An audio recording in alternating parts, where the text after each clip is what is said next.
Welcome, everybody.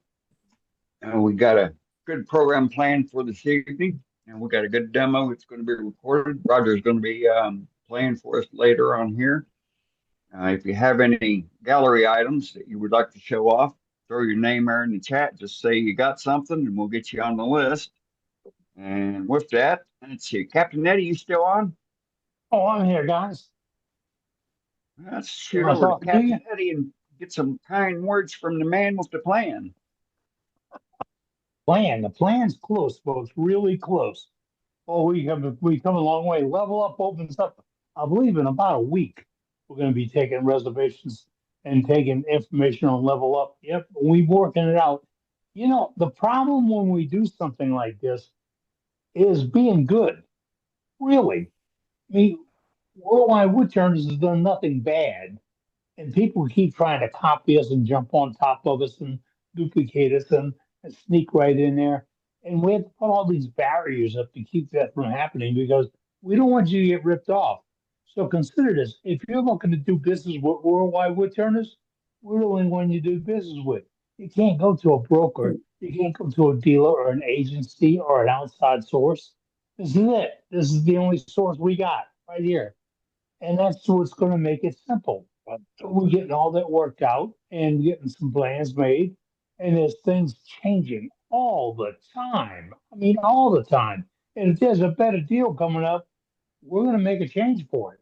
So we're looking at demonstrators and what's going on, what's happening at the meetings, and trying to incorporate all that into a one-time wood turning experience. And as I was trying to explain to one of my daughters the other day, symposiums are where you go sit down and listen.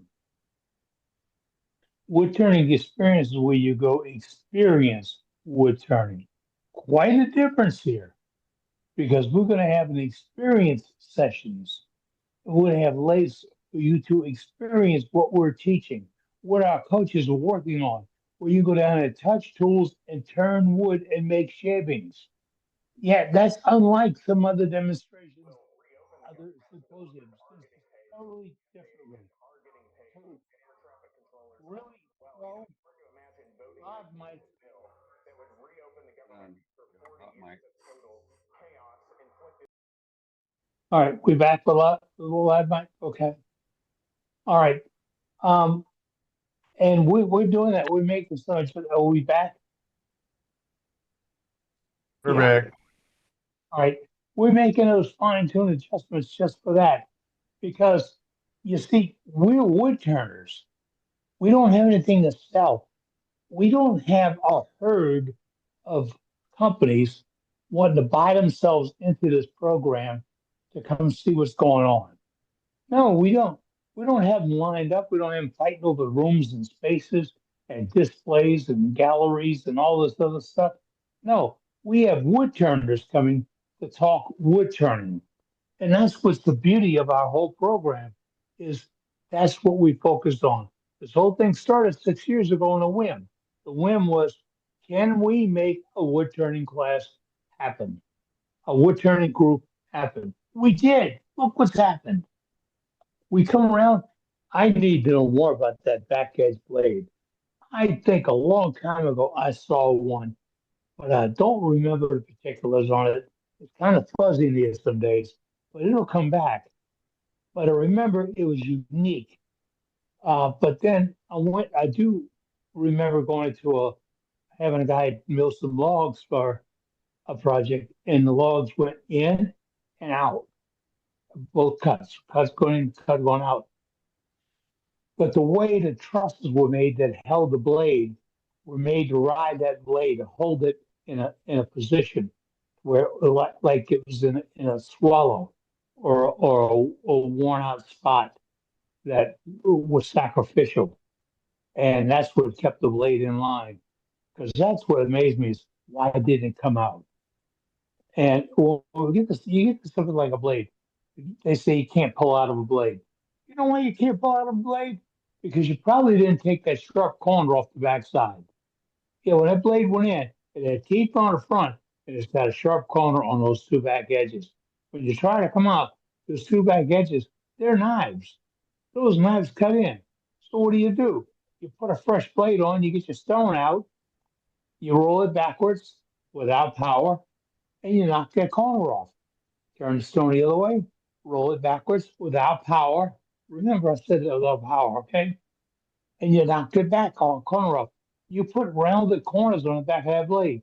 Well, you'll be shocked at how smooth it makes corners when you're working on pieces, turning in and out. It's a kind of Huey told me that this was 70 years ago when I was in trade school. And the man said, you never just sharpen the front of the blade, you sharpen the blade. You make sure when it runs smooth and true. And if you can hear it, if it makes a noise, it's not right. So when you run the blade, Hey, if there's a hey, Cab, can I hello, ask you a yeah, question? Can I ask you a sure. question? Okay, now you're talking about rounding the back of your blade. How is that you're doing that? I mean, so I can understand what you're talking about.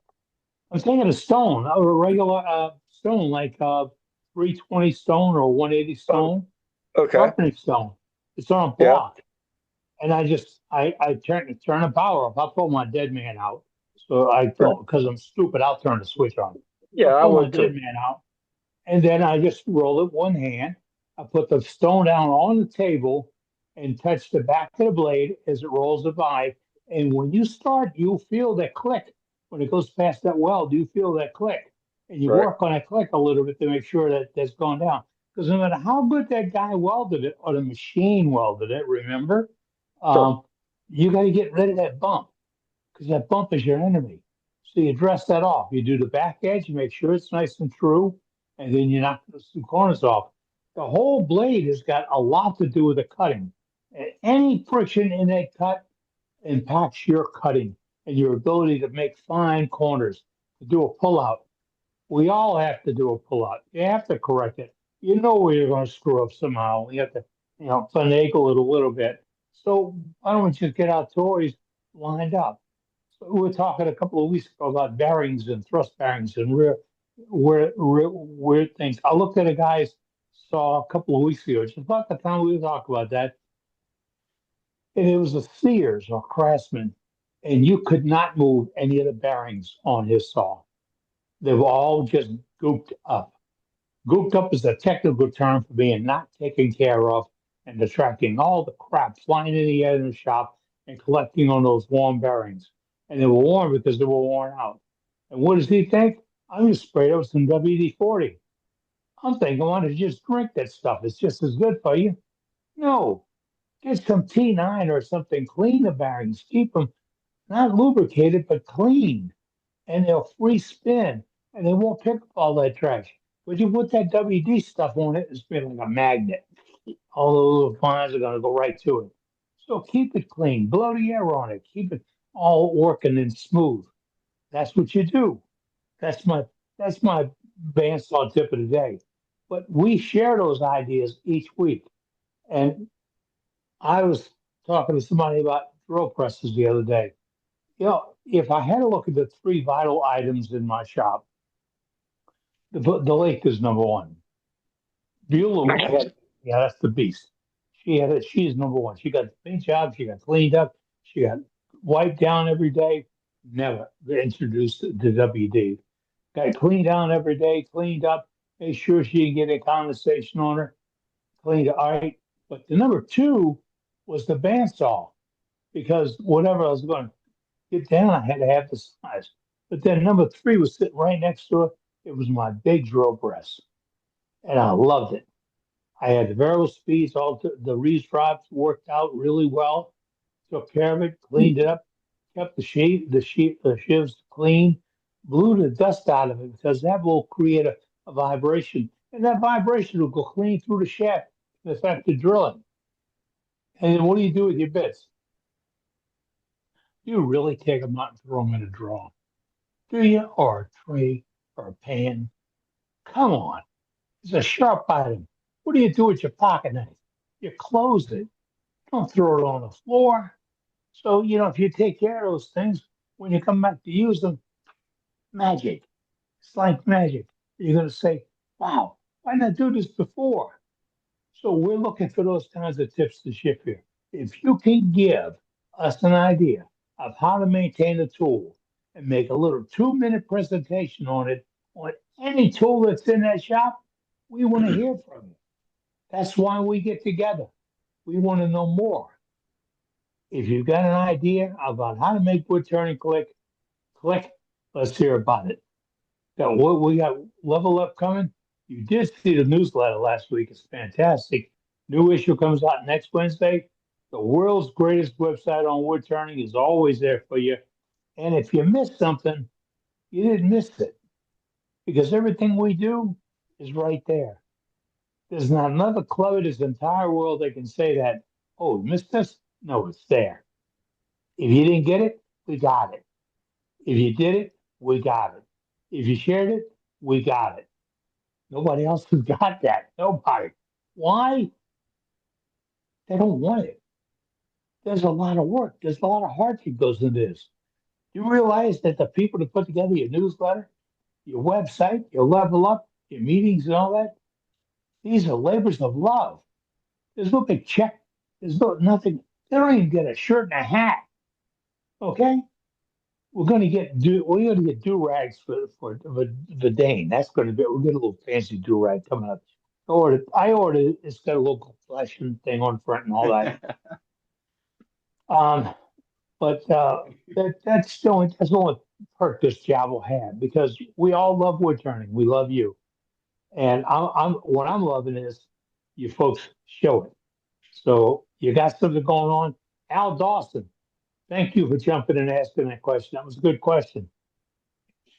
Wish I had my bandsaw back up here in the front because there are simple tips on just I, bandsaw maintenance. I have one other question. Go ahead. Sometimes like when I'm real, I'm doing it, I'm making some cuts. I've got things going on. I have learned. Now I don't know if I'm right or if I'm wrong, but if I put my sharpening stone, lay it on my table, up against the blade, and turn it backwards by hand, that I seem to get a little bit of an edge. Am I thinking right or am I not thinking right? Yeah. I'm pulling up backwards. I want to tell you, honestly, I want to tell you you're creating a bird, but I'm also going to tell you I don't want to do that. I don't want to do that. I don't. I don't really. Al, it might be a great idea. No, no, I'd have to go. I'm I'd asking. have to. I'm asking because because I'm asking. I want to know what Yeah. would it do? What am I doing? What am I creating? You're adding a burr. You're adding a burr, just like you did on a card scraper, or fingernail gouge. I mean, a cabinet scraper, or um, a negative rake scraper. You're Wow. adding a burr. You're putting a burr. The burr does the cutting. When Right. you're doing that through a blade, you're putting a burr on it. Good butchers, good cutters, good slicers tell you a burr is a temporary solution to a difficult problem. Um, it doesn't hold up and it fails faster than a true edge. Um, I was always amazed. My daddy was a meat cutter. My daddy was a milkman. He was in and out of kitchens every day, but he worked as a butcher early in his life. And when he had to cut meat in the kitchen, he'd pull a steel out of the drawer and get out his knife, and it was like automatic. And he'd stroke it and sword doing these things. I'm knocking off the fuzz, and that's just what a butcher does. He knocks off the fuzz, which is the burr, to get the exact true slice. And that's why I go, I don't know if the burr would help or hurt or whatever, but I would try it. That's all. I'm gonna I give it a know. I know the try. blade is on its way out, and like I said, I've been trying. Instead of going through the whole thing and sharpen it, it'll be like the third time I sharpen it. And I just did that a couple of times. It seems like I was able to get it, through my project. And Yeah, but temporary fix for a difficult situation. That's how I describe it. Temporary fix for a difficult situation, because sometimes you can't steal an edge. You can't get one back. Right. You have to finally have to sharpen it and reduce if you're trying to put a hone on something like this, it isn't going to work. You got to come down to something that's reasonable. Yeah, And one day that won't happen, Yeah. but Wouldn't that but take the set out of the blade? oh God, it messes the whole. A sawtooth and a negative rake shape are two different things. yeah, it It's really just is. two different animals. Okay. And the angles and the attack Yeah. points, etc., are so finite. You're talking probably 6 or 8 points there, really. So, Al, it's a good idea, but I, yeah, But hey, let's get back to we got everything else going for us, right? Really. And a good time. I've got a great demonstration lined up for you folks tonight. And keep your eyes open because Level Up's going to hit the website in the next week or so. Within the next week. It's going to hit the website. So I got to look at the date. By the way, if nobody else tells you, veterans, thank you, gentlemen, for Yes, those who sir. supported the For veterans, sure. Thanks For for sure. supported veterans. Thank you, gentlemen. And all of us who are veterans, remember, you did some great stuff when you were veterans, but you also did some crazy crap. it was worth the trip. Just, we had a little conversation about that with one of my daughters. She says, "Are you proud of everything you did when you were in the Air Force?" I said, "Right up to that one or two moments, and those were great." But it was good. Thank you. It was good Veterans Day. Thank you for being a veteran and supporting a veterans. It makes this country great, and you do. Thank you a lot. With that, let's go to Woodstock. But I did some good. Whoa, got to think about it now. There should be bars in front of me right now. it. Sounds Thanks a good. What's lot, up? All Cap. right. Thanks a lot, Cap. Good questions there, Al. Thank you. Matt, you want to start us off with a gallery? Sure. First up tonight is Jeff. What you got, Jeff? Hey everybody. Hope you're all doing well. I've been working on pens. Um, this first one is the Gatsby with Paduke on it, and that's a Gatsby twist, and I think this is called anti-chrome. It's a PSI kit. Hey, Jeff, we might be Second able to is see those better if you turn them horizontal instead of vertical. okay, like this. Yep, Yes. thank you. That's Okay, perfect. excellent. Thank Yeah, you. that is Thank better. you. That is better. Okay, this one is the Gatsby Click, also from Penn State, and this has got figured walnut crotch. Well, that's Oh, pretty. Little piece I Wow. found on my scrap shelf, and it's just gorgeous. So, um, What's a this is scrap a shelf? Gatsby. It's what? What is a scrap shelf? I've never heard of one of them. It's behind my table saw, and I just got a bunch of wood scraps up there that I go to every once in a while if I need something. Oh, your slacker stack. it's Yeah, an that's extra right. storage. Extra Future Whatever storage. name you project want to call it. box. Future There we project go. box. Okay. Right Jeff, idea, can, wrong name. Jeff, can I be Right. Yeah. nosy There and you ask go. what you sell your Gatsby's for? 45. Okay. Yep. That's about what I was Um, thinking. oh, well, some people claim to sell them higher. That's the best Well, I've been able to do with them. what Depends on your do they market. cost? What do they cost you? I want to say roughly right around $20. All right. So I'm basically doubling it.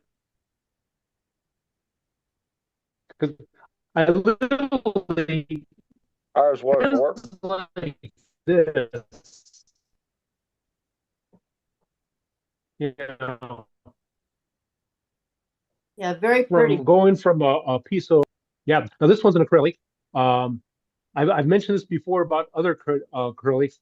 I like this one because it just reminds me of butterscotch. Butterscotch candies my grandfather used to have all Mhm. the time. There you Right. go. And Yeah, that's yeah, nice. And then finally, one from Penn State that I just started playing around with. This is called the Groove Click. And with it, I'm using a Spectra Fly Blank on it. What's nice, this is basically a modified slimline. It has a cross refill in it, but you click it to have it come out. Get this behind something where you can see it. And then it's got a Schmidt click mechanism in it. So you don't hear a thing. It's just as smooth and stiff as can be. So it's a very smooth operating pen. It's very nice. And I'm going to start featuring these at my December show, probably at $45 also. Nice. Cool. Hey, So, hey, Jeff, have you ever found any good pencil kits that don't break the lead? well, I used PSI for many years, and their pencil mechanisms, all of a sudden, I don't know what's going on with them, but I hate them. Yeah, I don't make pencils right now because of that, and I've not found any mechanisms anywhere else. yeah. I used to. That I isn't used their a Penn State. Because a lot of the people out there that have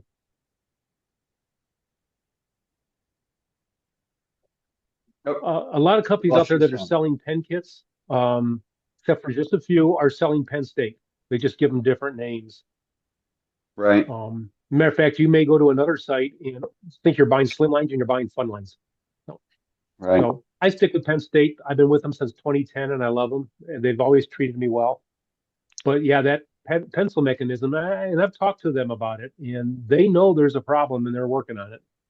Yeah, For yeah. drafting pencils, I buy a plastic one. I can't remember the name of it, but they're about $4.50. Bust the plastic and put a wooden sleeve in the middle. Works great. Yeah, Yeah. yeah. Good idea. One of the really bad design flaws that the Penn State pencil mechanism has is down at the tip. There's a piece on the inside that screws on, and that's what your lead comes out of. And there's little grippers in there that move it. Yeah, Well, down four-way. at the base of that tip is a little tiny piece of rubber with a Yep. hole in it just big enough for the lead to go through. And the rubber is at best a 32nd of an inch across. If you drop that out and lose it, you got a Yeah. totally useless Post. pen because Yep. the lead will just fall right out. So, Right. Yeah, I Very just I cool. talked to him, but I don't I was have curious any if they better came up ideas with for it. anything better. Yeah. Yeah. Yeah, All right. Well, thank you. I bought a kit from Penn State once and there was a part missing and I called them and they sent me another kit, no charge. Yeah. Yeah, Yep. I've had Penn that State many does that. times. I've had other times where they could send me a part. I just had one just recently. Well, the Lighthouse kits that I showed, they had that special mini refill in them. I got 3 kits from them, and none of them had the refill in it. And I called up and Back talked to, I in think the young lady's name was Kate. I get her every once in a while. And she goes, you're not the first person I heard from that. She goes, I'll send you a couple packs. And so she sent me a couple back 5-packs. back in the day, I'd bought one of their it was a $99 pen display case. The glass, it opens up and it had 2 drawers. Yep. It came to me and it was busted. It was, the glass was broke and I mean, it was busted up. It was damaged in the shipment. Called them up. They sent another one. I told them I'd send back the old one. They were like, "I just send us a picture." I sent them a picture. It's Yeah. how it came. You don't want the old stuff back. They have to throw it Yeah, away. right. Oh, I know, right? You see all these people I online wound complaining up. about I Penn wound up State, gluing and I that. think that's just people that complain anyways. Yeah. I've always had wonderful service with them, and I always recommend them. Hey, Yeah, I've been I've had to using work a with Penn State lathe for 17 years. Yeah, great. So you got the old turn crafter. Yeah, it's a Yeah. manual lathe. It's only a 10-inch. The only thing I've had to do with it is replace the belt. Yeah, that's what I started with in 2010. Yeah, Turn I can't crafter afford. 10-inch. I can't afford to go to anything more expensive. And Well, at the time, they're a great lathe. I had never turned anything, and I was doing flat work, and I was selling at a farm and craft market, a weekly farm and craft market up in Penn Yan, and I needed something small to sell, so I had something that I could sell it on a weekly basis while I was There you trying to go. get people to buy flat work Yeah. from me. And they're turn crafters with a certain number of pen kits and pen blanks. Seemed like a pretty good deal. At the time, it was like $450. Yeah, that was the 17 kit I years bought. ago. That was a Yeah. long time ago. Yeah, it was Yeah. a long time ago. I think they're up to a 17 years. grand now. Yeah, well, it's still a good Yeah. deal. It's still a good deal. Their cheapest one now is, I think it's like $650 with the pen kits and stuff. And now it's got electrical speed change. Yeah. And it's That's still the like that's the commander. $650. Yeah. Yeah, Yeah. that's the commander. I've helped a couple people get into it, and they really think that's a great lathe. Yeah. And you can get them in 10 and 12-inch sizes now. Yeah. Mhm. Now I think I've seen some kind of a You live can on get, a I think their biggest Hailstorm. one even now is a 14-inch. They got a 14? Okay. I That I think they got a haven't seen 14 yet. now. All right. Wow. That's some good information. Thank Great you very info much, there. Jeff. Let's see what Dave has got for us. Had a busy week in the shop. Oh, nice. Did this on Saturday. Ooh, that's pretty lumber. Pretty Mhm. shape too. Weird looking cherry. Yeah, I This like is- Dave's cherry. This is maple thanks to the garage floor. And Yep. got another shallow maple. Very nice. Nice. Perfect ice Nice. cream bowl. And if you're looking for cherry, well, Wow. Now, Wow. did you treat that, or how did you get that? oh, this is walnut. And Yeah, I I was was gonna say, gonna they look say. like walnut to me. I've never seen. Maybe that's a black cherry. But if Black you're looking cherry. for cherry, I got the world's ugliest little box. That's not that bad. Well, But it's got a ugly. nice, I like that. it's got a nice Nice fitting, shape. nice fitting lid. I like That's that. almost like Richard Raffin style. Nicely Well, done, that's what Dave. I was trying for, but I think it's too short on the bottom. The bottom side is too short. It looks like Well, It looks like it was cut off. I like shallow boxes. I don't have a problem with that at all. I Yeah. think the shallow boxes are a lot more functional. It's easier to get the stuff out of them. Yeah. that's true. I like your beading. Yep, Uh-huh. very nice. But yeah, I mean, now that the weather has gotten colder, this has gotten a little Yeah. looser. That's Yeah. what I was But- thinking there. Yeah. But yeah, Well, the ones I made my wife, she never wanted a tight fitting lid either. She said they were a pain in the butt. well, Yeah. yeah, Loose. ladies like to be able to get one Yeah. hand so They they want- can use they one wanna get hand, into put it. the other hand. They want to get into it. Yeah, Yeah, you only make tight fitting lids for other wood turners. For the general public, Ah. they've got to be loose. exactly. Well, Yeah. Dave, But Dave, other when than you- that, when- I didn't get anything done this week. when- when- when But you that's made the only that cherry one- piece I did. Very when you nice. made that one Very there, nice. When But you this made that thing, one- if I can find it here, right there, that section right there, I bet you I spent, 2 hours much at least time. trying to sand much that time. out. Yeah. That's what? Before you realized it was part of the grain. Is that what it is? Yeah. But oh, that drove me nuts. Well, But at the least you didn't inside, make a flat spot. yeah, the inside came out nice. Yeah, very nice. the Beautiful. whole piece is nice. I love your shape evolutions, Dave. Nice work. Yeah, really. Right. Yeah, I'm really. The thing is, we went to Corning. Oh, about a month ago now, maybe 6 weeks, and going through the whole glass museum, what I was looking at was the shapes, Yeah. and I was just trying to memorize some of those shapes and Pictures. to get it. Yeah, like the pictures, they end up on my phone, that's a pain in the butt to look at. But I just studied the shapes and Yeah. trying to replicate some of them. Right. Emulate them. Yeah. That's a good plan. Yeah, we can get a lot of good information from Pottery Worlds too.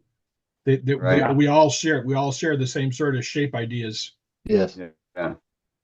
but it's Well, been when- fun. Very nice. From the golden nice, ratio, Dave. you know. Yep. And have a great week, guys. Yeah. Yep, Thanks, you too, Dave. Dave. You Thanks. too, buddy.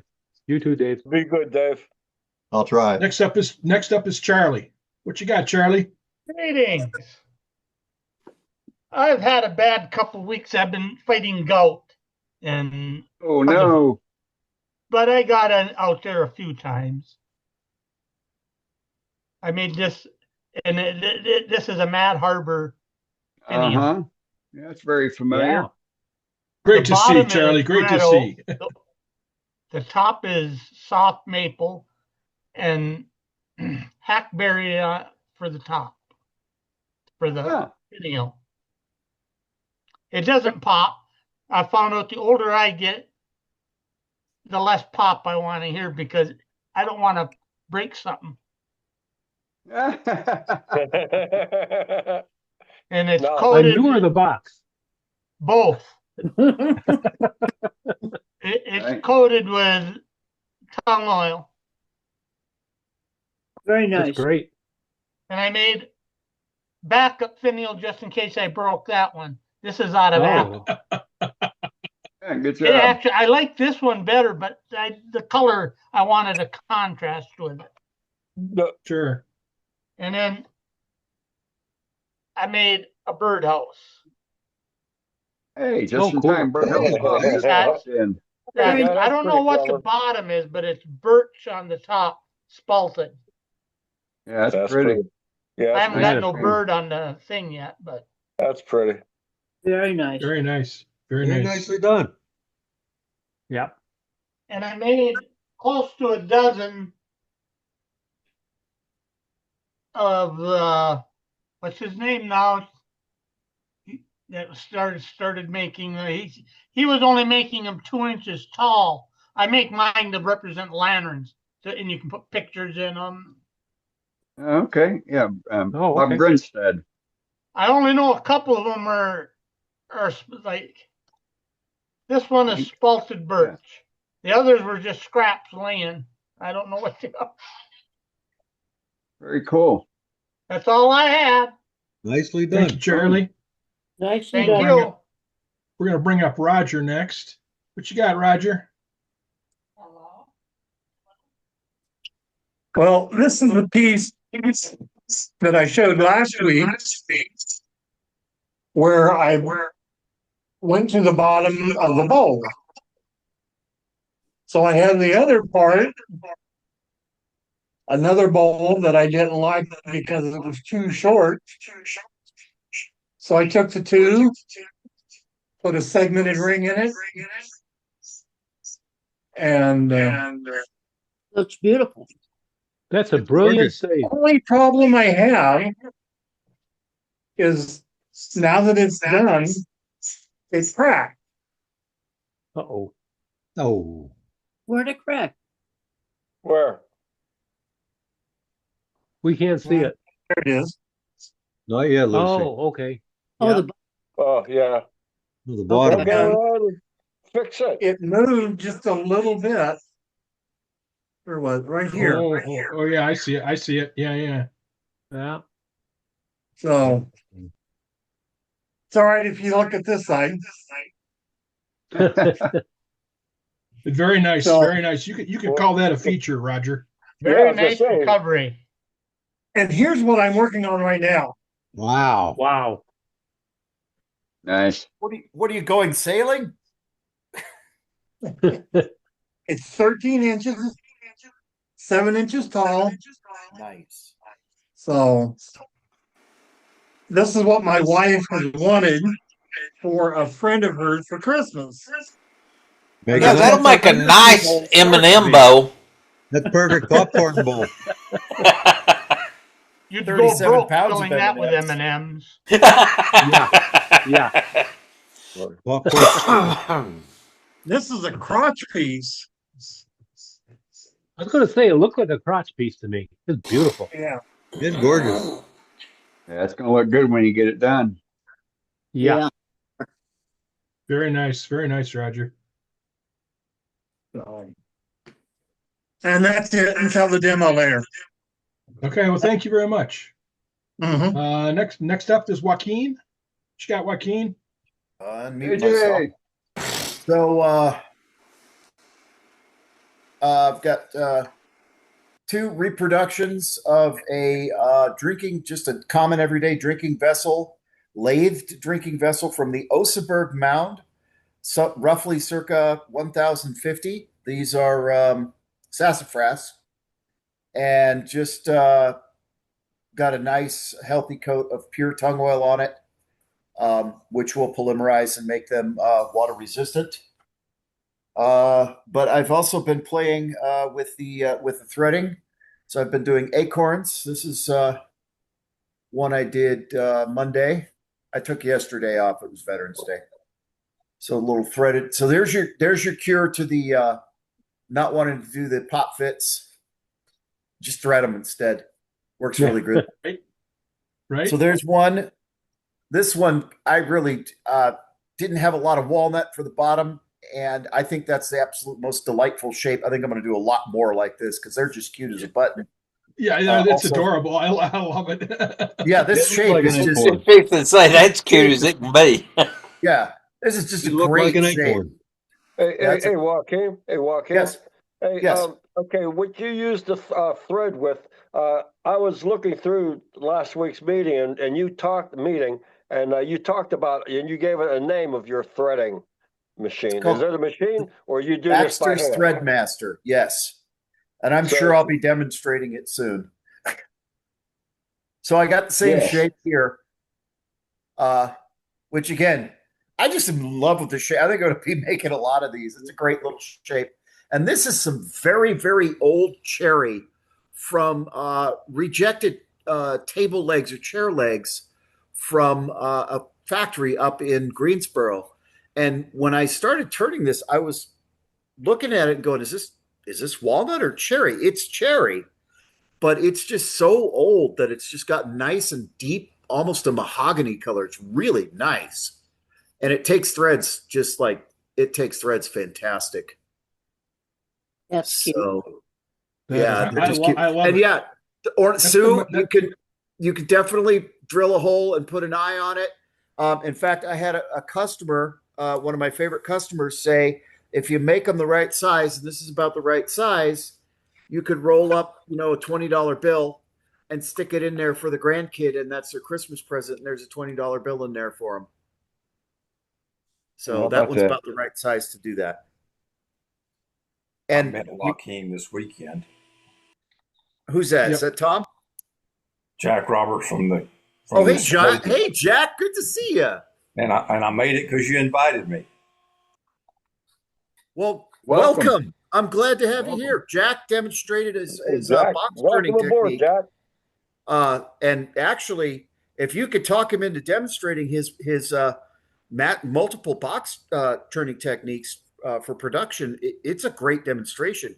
And I love his trick that he uses to turn multiple boxes with no chuck. Well, Really hey, good. JJ, Boy, yeah. Really good demo. Thank you for the support. Thank you. Great demo. It was good to meet you. I'm glad you came. Good to see you.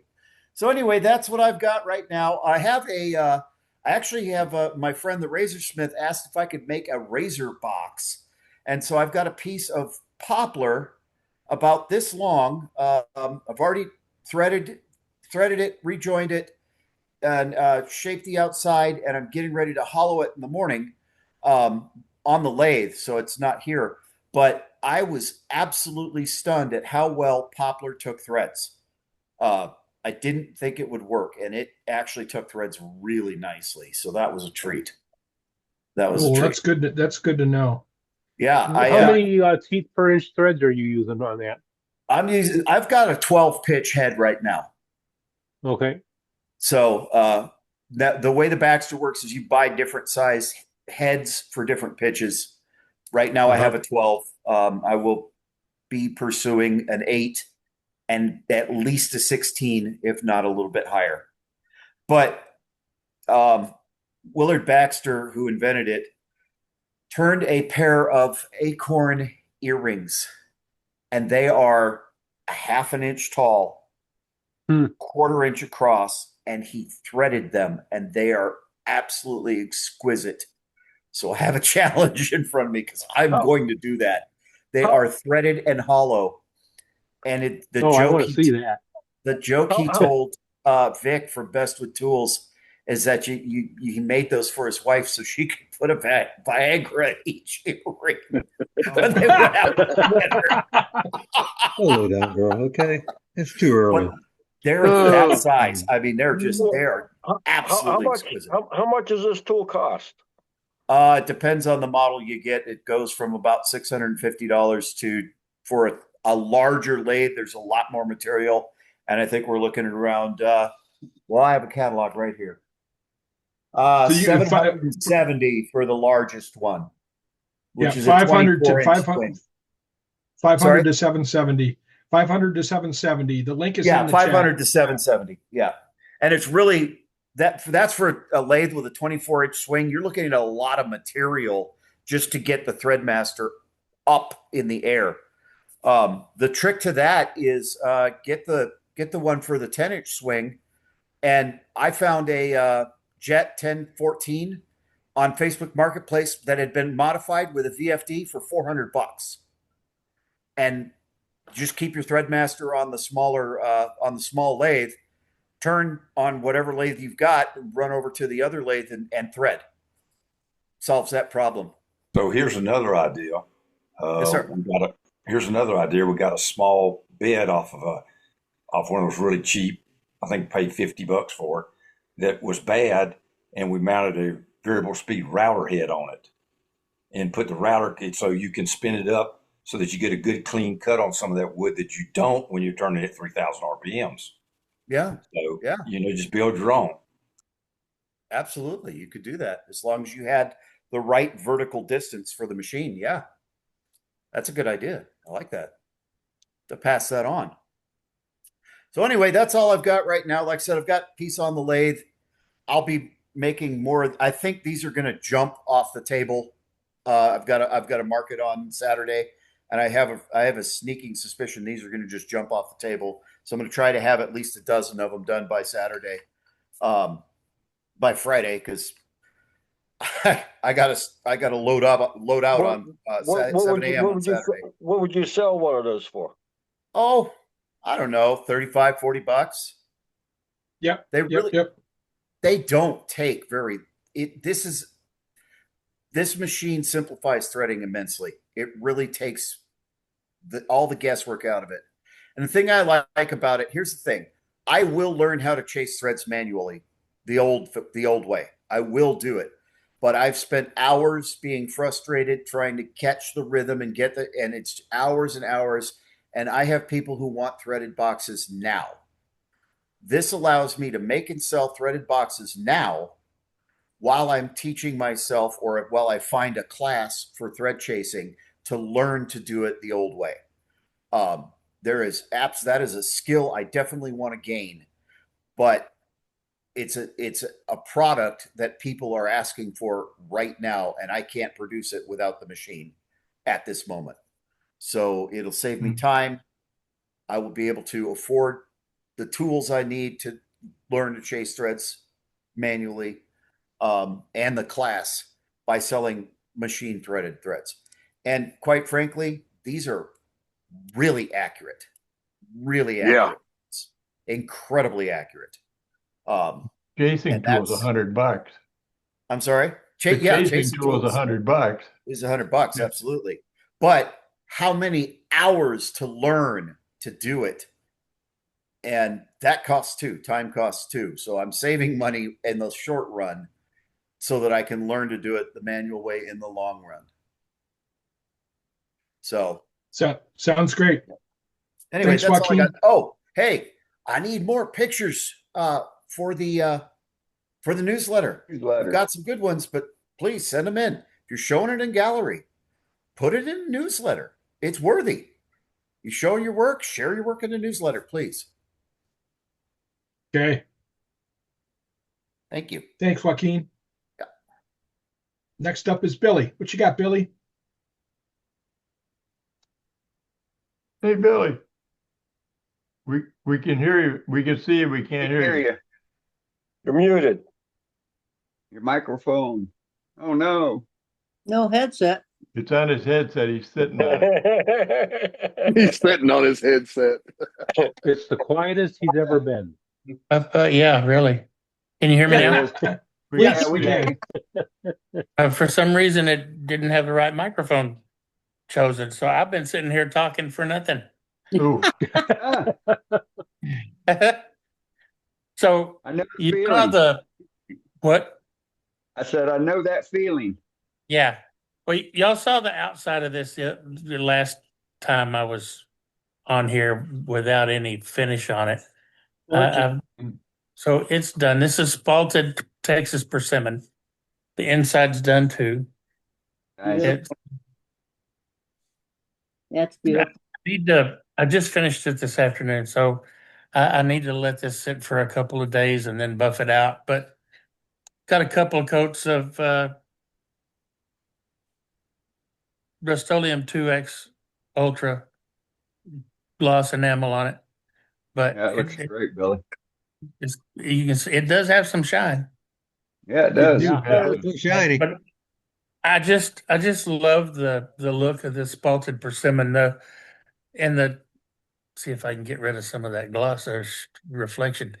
There's a definite demarcation line right here Yeah. where the fungus went and more came over it.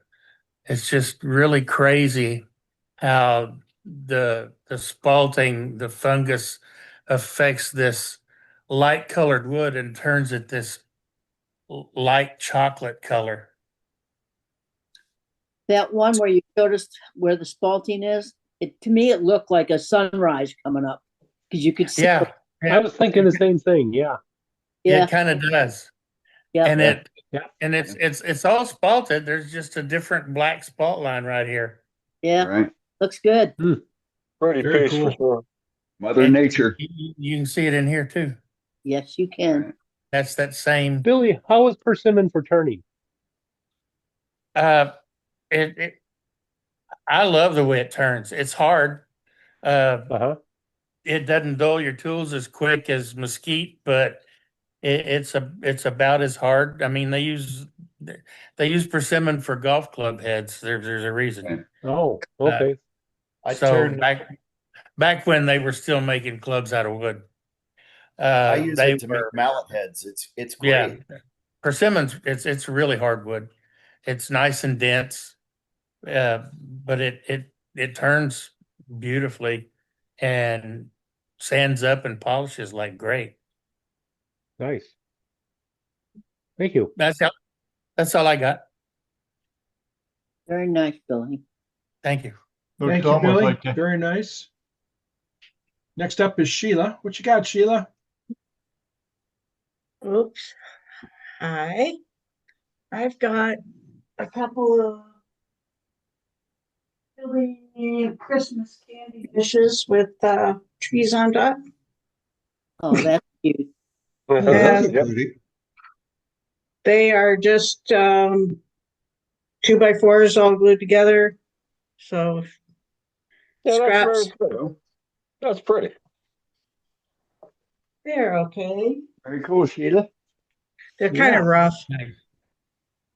They look nice. And then these are, I had a plan yesterday to just go fix some finishes and prep for my market this weekend. And instead I ended up with two bowls. So they're both slightly OG shaped. This little one isn't. They were cord, but it's like spalted a bit birch. Looks good. Pretty. The OG looks Beautiful. You're good. gorgeous. I Yeah, like that. That's nice. thanks. That's about all I have. Okay, thank you, Sheila. Very nice. Next up, we're going to go to Al Good. because it's now Good. right How's before the everybody? top of the hour. Yep. Yeah. Hope everybody's good. Last week I showed a piece where Dave Robinson, I don't know if he's on again tonight. It's the way I asked it last week too. I don't know if he was on or not. But he gave me a challenge of a banana bowl on a pedestal, and I made it, and I remember I broke it. He didn't have flares on it, and I decided to be stupid. I gave some flares on it, I broke it, but then I went and I cut it away, so I was able to get that. Nice. And it still That is still has nice. a crack, a crack right here, but I just cut what was broken off, and it still needs a lot of finish, a lot of sanding still, really. And because it was a challenge, and I breaking it last week, I said, well, I still didn't achieve the challenge, so I put another one on, and again, I went and I put flares on it. There you go. Very nice. Good, Al. Nicely done. Al, that looks great. The bark stayed on. Very nice. Yay. I like it. Very nice. A lot more sanding. I just have I have a sanding sealer on it, and I knocked it back, and I put one coat of polyurethane, and it was just sitting here in front of the heater. That's why I asked, hey, can you give me till the end, Matt? So thank you very much. Yes, and yeah, I have a long way to go. Maybe I'll show the finish next week. Sounds good. Al. I'll Looks tell you good. what, man, it's a great night. Cap, you know how to make Wednesdays a Christmas every Wednesday. Everybody was talking about you being Santa Claus. Ho, ho, ho. Ho, ho, ho. There you go. Yeah, All for right, sure. next up is Chuck. What you got, Chuck? Am I unmuted? There I am. Yes. Yep. There you are. So this is my very first attempt at a segmented bowl. Well, it's obviously a failure. Just send it to my house. I'll burn it for you. Yeah. Looks thin. It is. I didn't set out to make it that thin. I wish I could make it that thin. But it worked out that way. There's 60 pieces in here, and I had a trouble on the beginning because it's the first one I've ever done.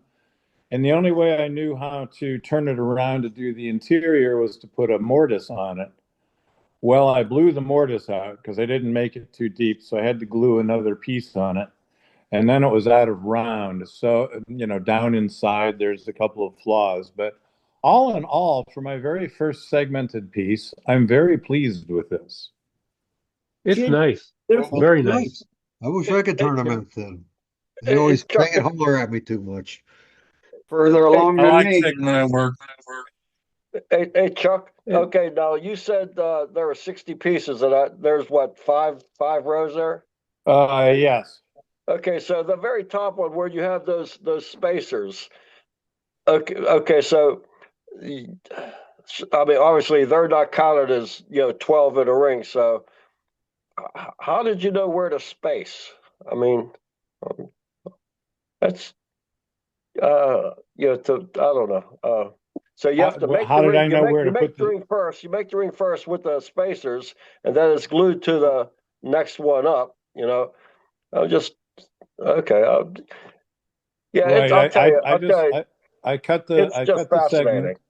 I cut the segments, and then this is curly maple and African mahogany. Probably not the best to blend, but I cut the segments. Each ring was 12 segments. The top one was larger. And all I did was use my thin rip jig to cut strips out of the curly maple. And I just put them in between the segments. It doesn't change any angles or anything. It just expands the ring. Yeah. Very cool. So those are Hey, cut Chuck? those are cut straight parallel sides. The Yes, thin they are. That's where I was going with. That's where I was. That's why that was the question I wanted to ask. But yes, Yeah, okay. they're just straight thin rip strips. And just making it wider. Yep.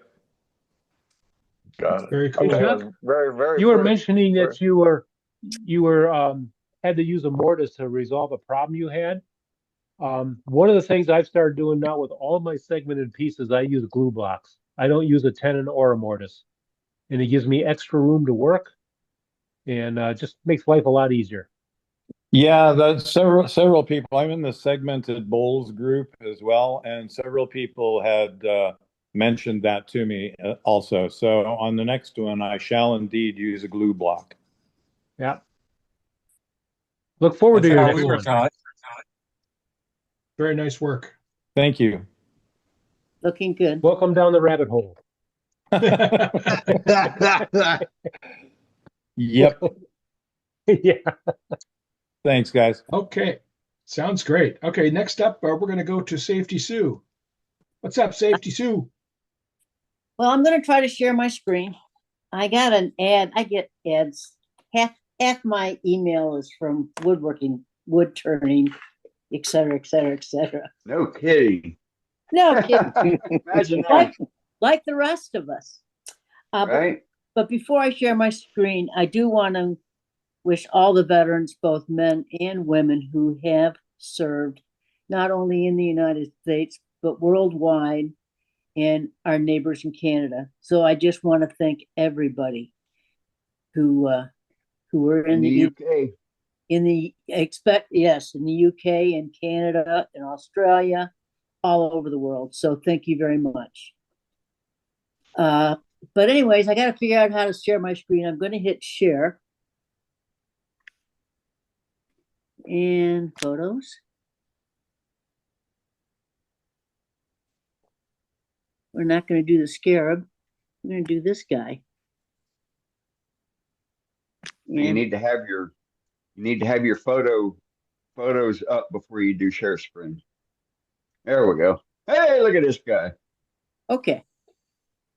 This is a new thing from Lee Valley. I like Lee Valley, and I wish they still had their stuff in Scarborough, but what can we say? This is a dust shield. It is not a face shield. They're calling it a face dust mask. So please, folks, if you got one of these on, it's for dust only. It is not to protect your face. Oh, that looks like his nose is right up against the plastic. Yeah, that would hurt. Yeah. Yeah, right? That's what it looks like underneath. Oh, yeah. That'll bust his chin. This is strictly a dust thing. Please, especially for newbies, don't think that this is a face shield because it's not rated for impact.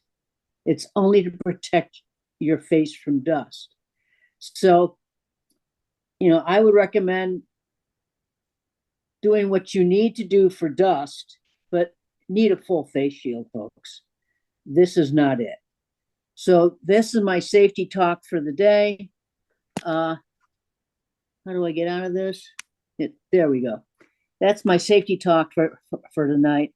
I was surprised on that. And as soon as I saw that, I said, that's a great idea for when you're doing flat work, but it's not a good idea for turners. So if you see ads like that, remember, it is not a face shield. It's strictly a dust shield. So be careful out there. If you're going to get a dust shield, get one that's rated.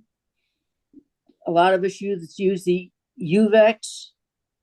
And if you remember, if you get hit with anything on that, you need to change your shield part and get the more expensive one, not the cheap one. So folks, take care this week, and I hope to see you next week. All right. Very good, Thank you, Sue. All right. Thank you, So Sue. with that, you're welcome. We will move on to our featured demonstration for the evening. We have Mr. Roger, and he will be playing a nice little recorded demonstration for us. So if you have any questions, put them in the chat. Roger will be able to answer them real time for you. Just bear with him so he has time to get to them. And Roger, we're ready to go whenever you are.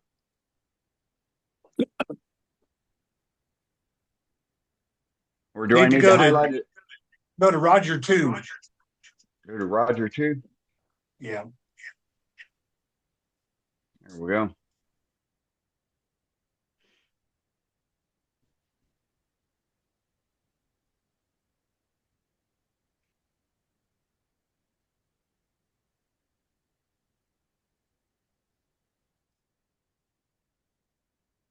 Okay, here's what the demo.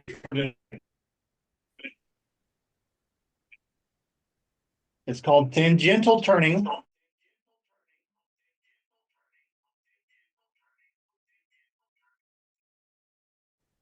And the thing about this, a circle is 360 degrees. But when you do this, left. I mean, you use left.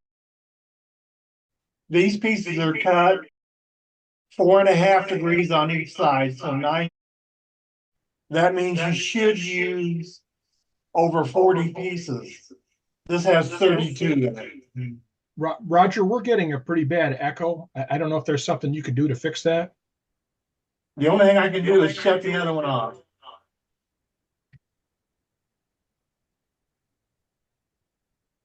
Okay, is that better? Yes, it is. Thank you. Way better. Okay. So anyway, if anybody wants the instructions on how to do it,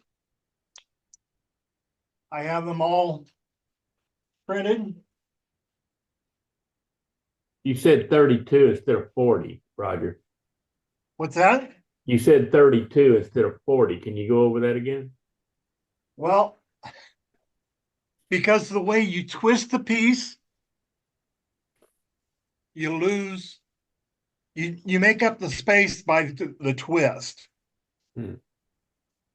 And you'll see it as I put it together. Okay. I'll start sharing the screen. And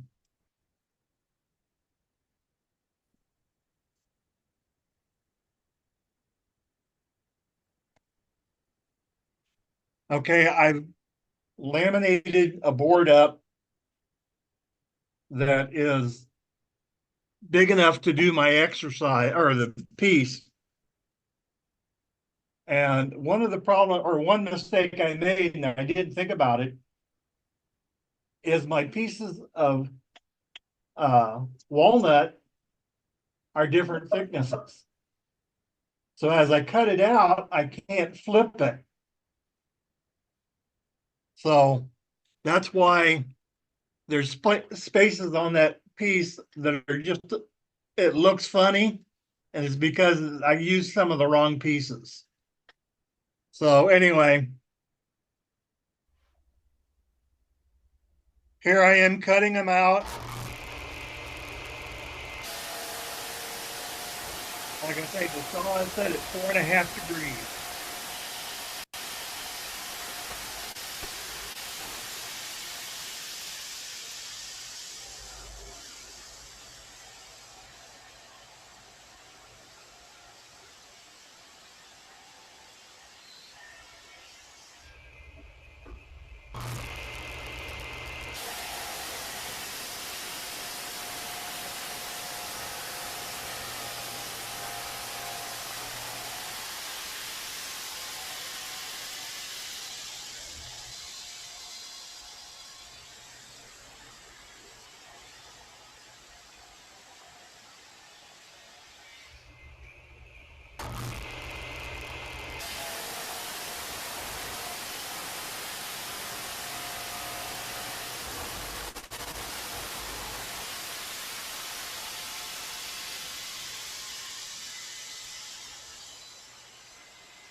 Now I'm cutting them to the length that I want them.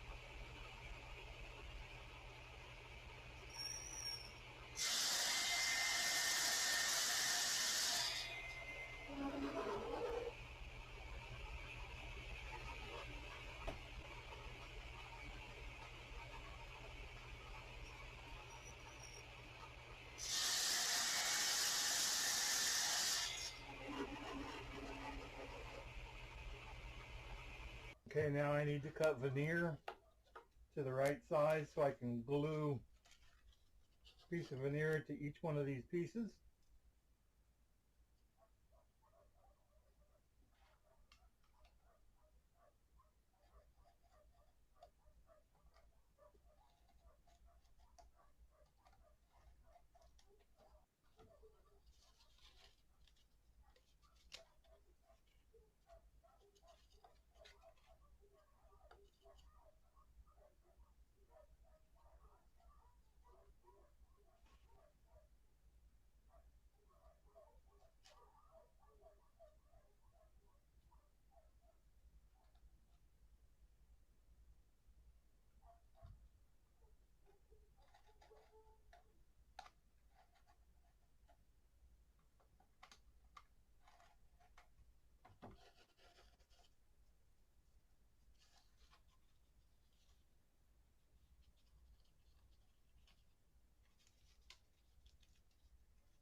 I noticed my hands shake a lot more than they used to when I was younger.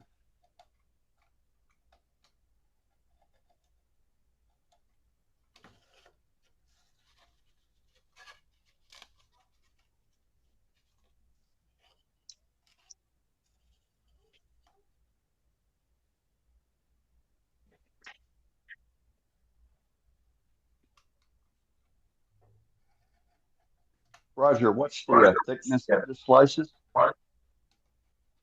The thickness of the veneer Yeah. is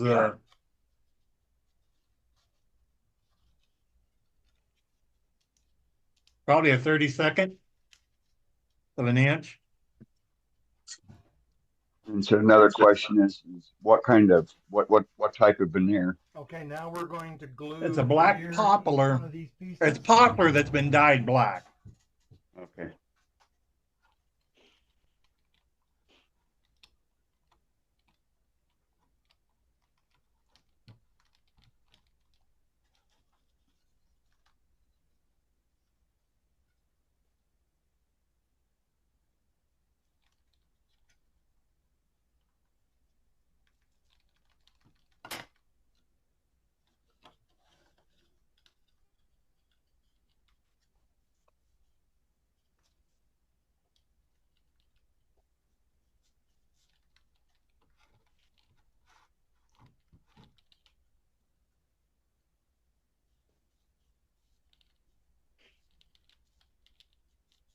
Putting the glue on these pieces, I thought the little roller would work better. Before I used just a little spatula. It took forever. This is a lot quicker with the little roller.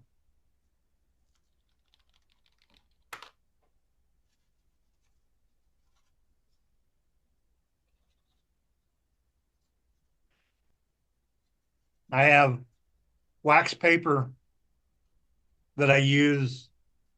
So when I clamp it all together, I put like 4 pieces together in the wax paper and then put a spring clamp on it and let it dry. Thing is, the veneer without the pressure on it will start warping, twisting.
Sorry about that.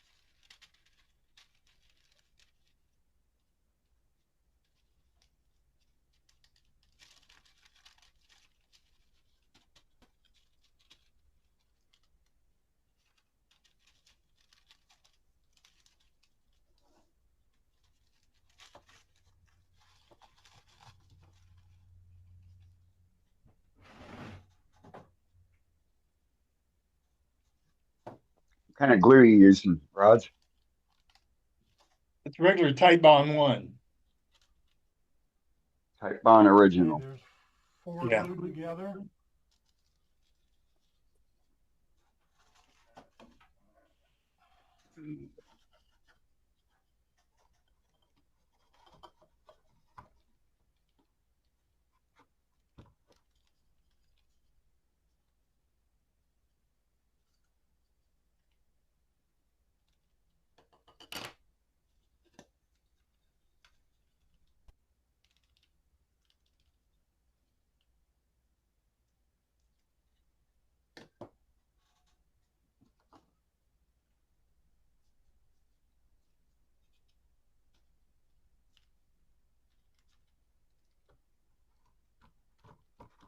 There's a question: does one clamp give enough equal pressure across the length of the glue up? Yeah, it seems to be fine.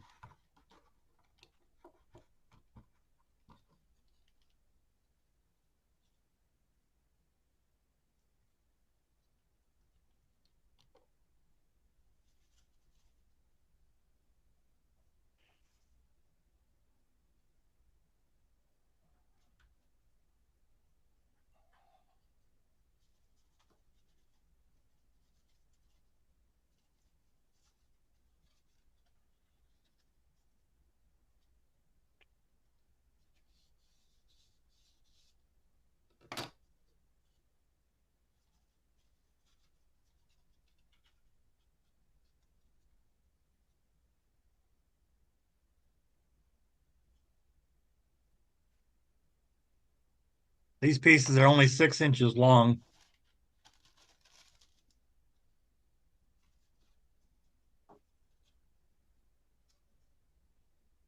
What's the thickness on there? Six inches by what? Well, about a 1/4 inch at the 1/4 inch widest part at the bottom. at the way. Okay. Yeah. Hopefully that answers the question.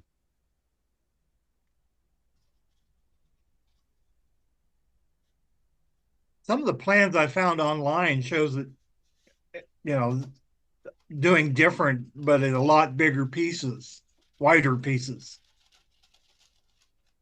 But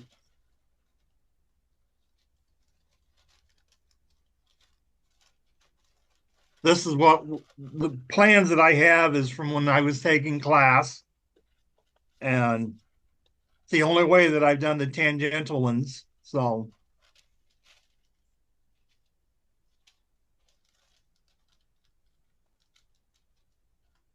it's something probably the majority of people haven't seen done. So I thought it'd be something good for a demo.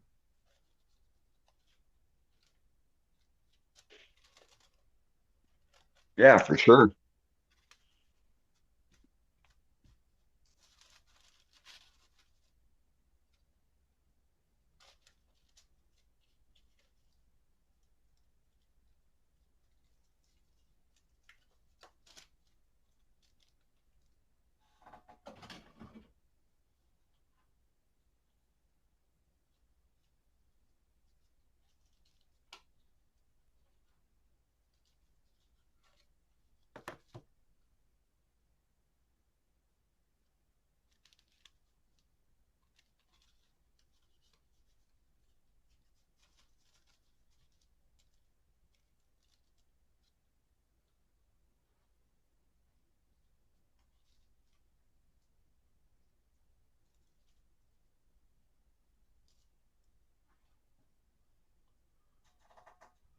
Okay, that's 8 glued. Okay, now I'm Whoa. going to do the glue up, and this is a slow set epoxy. It takes about 12 hours at least for it to tack, but that gives me plenty of time to get it all mixed together and get the pieces covered.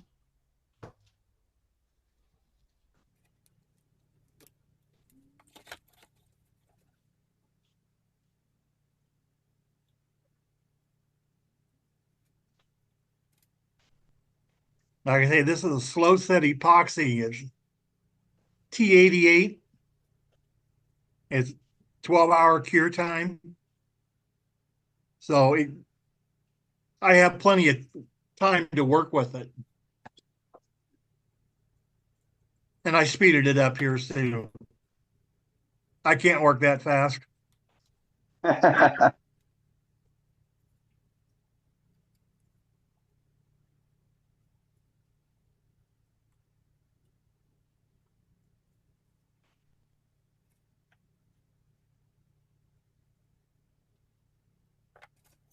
I can't either, Roger, but I can screw up that fast.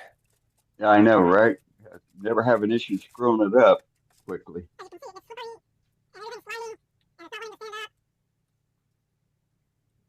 That's just a rubber band I have there.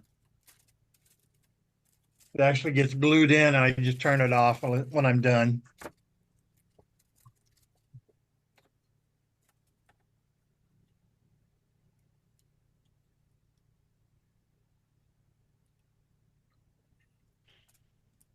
As you can see, the jig that I've got there beside where I'm working, there's a cone at the bottom.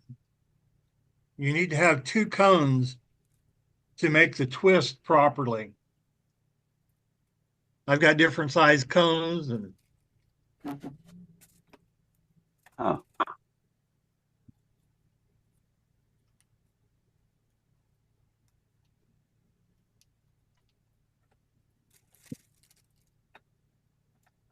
This is pretty neat.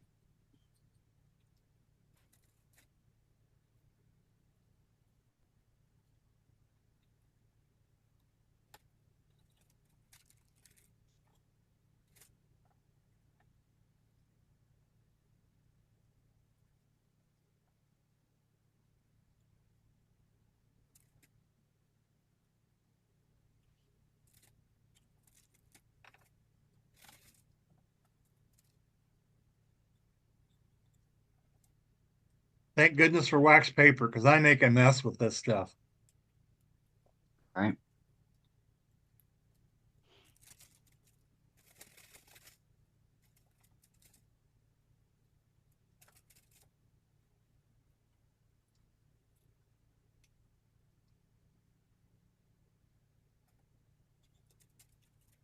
And I dropped a piece.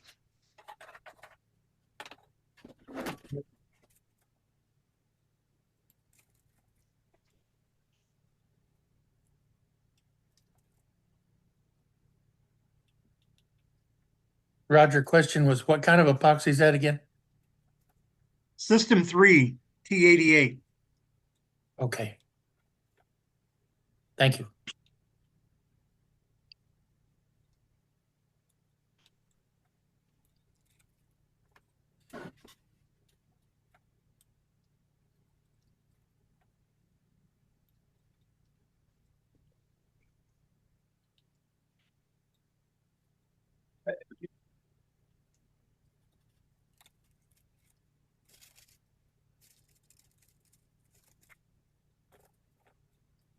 It's funny. It looks like I'm almost out of epoxy. And when I'm done, there's still a 1/4 inch left in the bottom of that little container.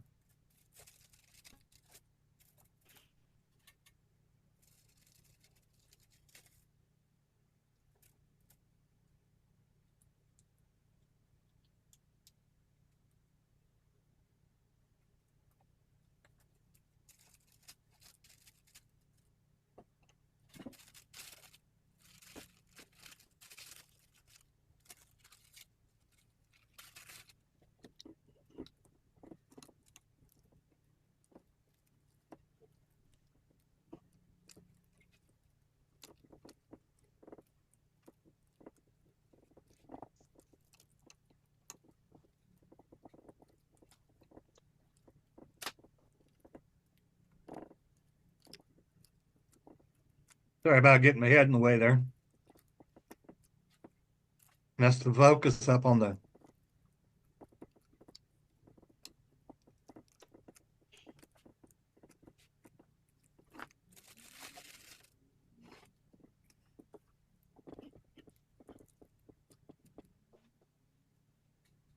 Now you can see everything now fits together tight. Uh-huh.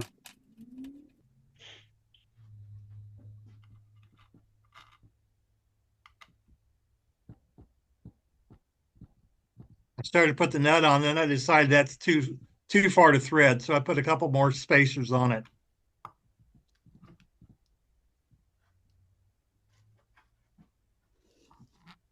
All these pieces are covered with packing tape, so the silicone or the epoxy doesn't stick to it.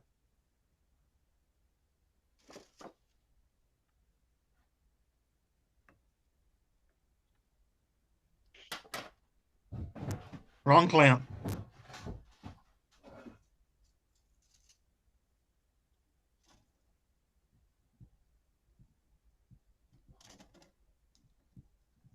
The clamp's only there to keep things tight around. It doesn't need to be there for glue up.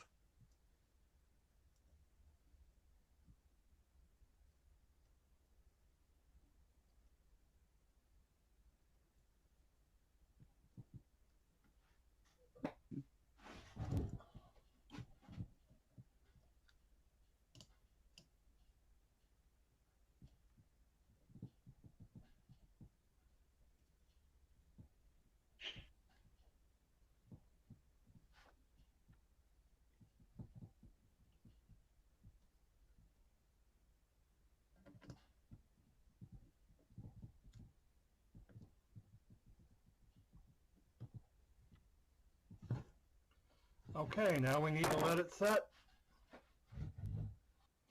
Okay, here it is all glued up.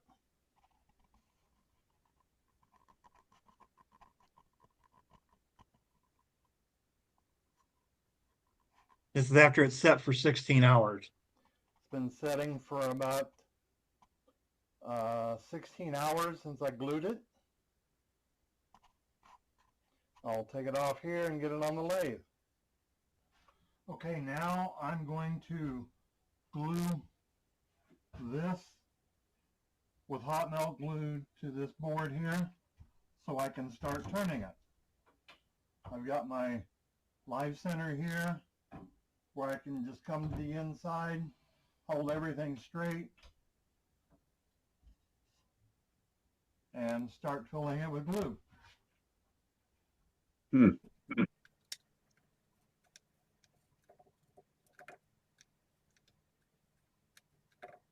That'll take a couple of sticks. Yeah, it did.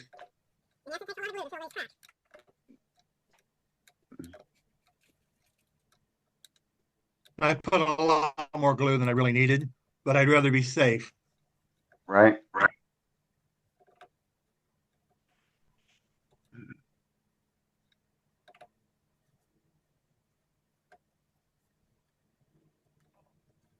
There's one brand of glue that didn't work well with my machine.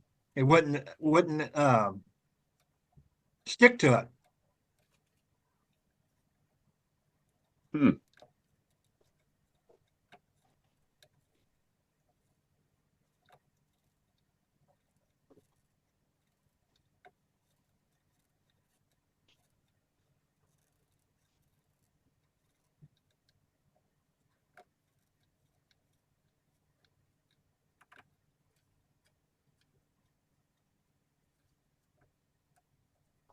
What's the angle of your cone at the top there? What's the angle? I don't know, whatever it is.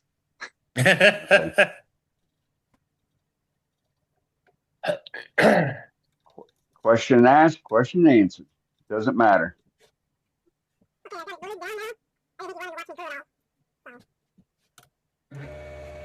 And now I'm going to turn it, start making the shape of the vessel. and I just turned through the rubber band.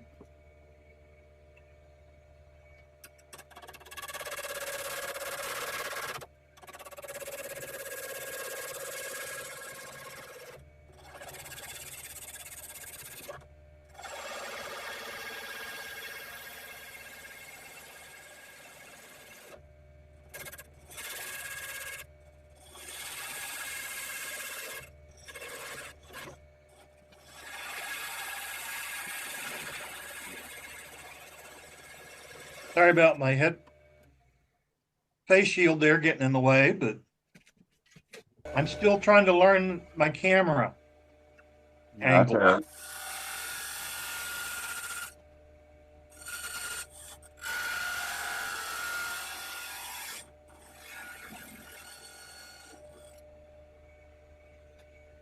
That's Roger, how do you figure out what thickness and angle you need for a specific size? What's that?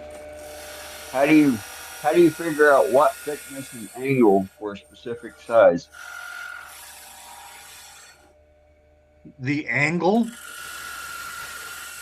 whatever it fits. I mean, you sort of see it as Trial you by put error. it there. We'll come back to it after this video. All right.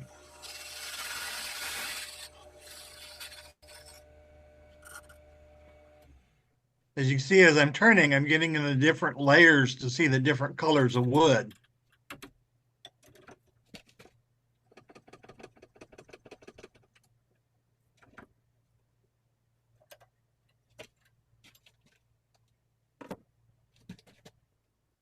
I'll move the camera so we can see. We're working on the bottom here. I've got a flat net with it.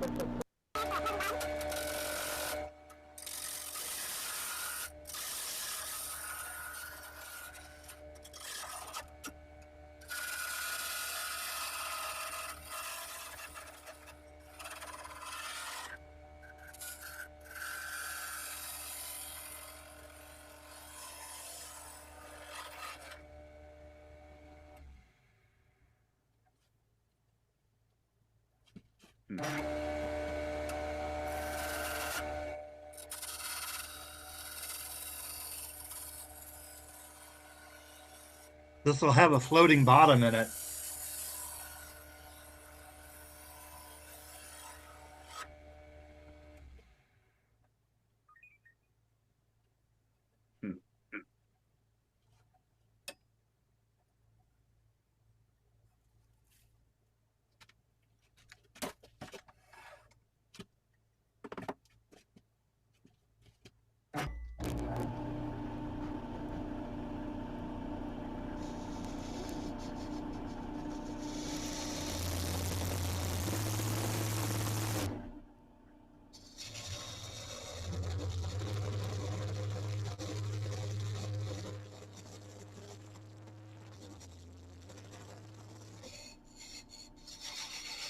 My parting tool needed to be sharpened.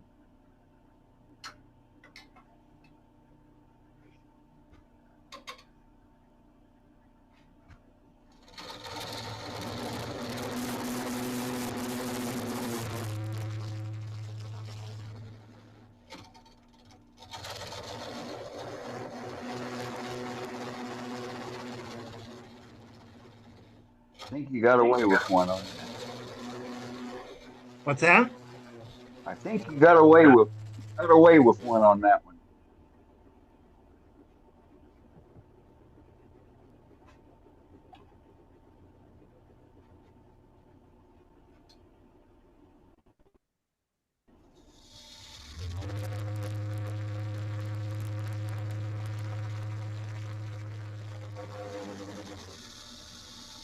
Cutting it out for the floating bottom now.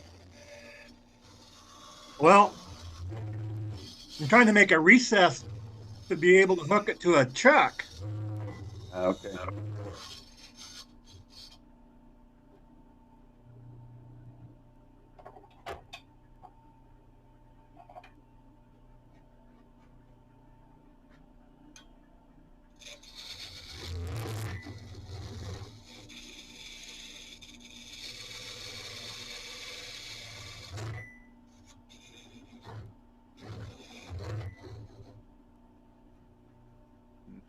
Problem is my chuck is 2 inch or 4 inch. 2 inch is too small and 4 inches is a bit big.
Then I check and it's still not quite big enough for my chuck.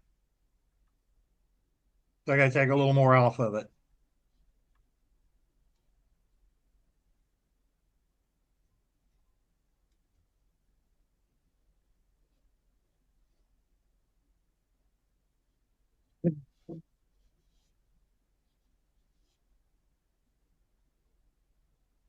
Didn't realize I left this much spare time in it.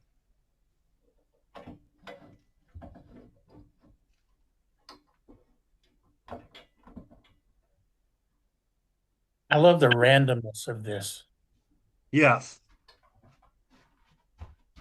If you see, there's 4 pieces that are different.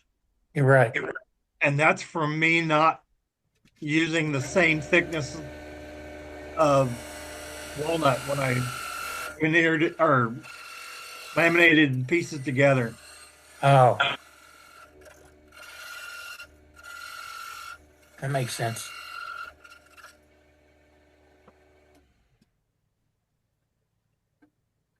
I didn't think about it until I was starting to glue it together and something didn't look right. Still looks great.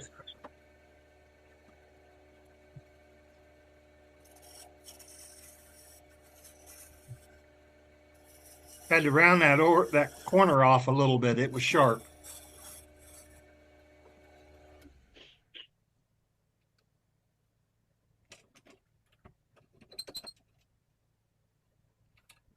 I think the randomness adds to the feather effect.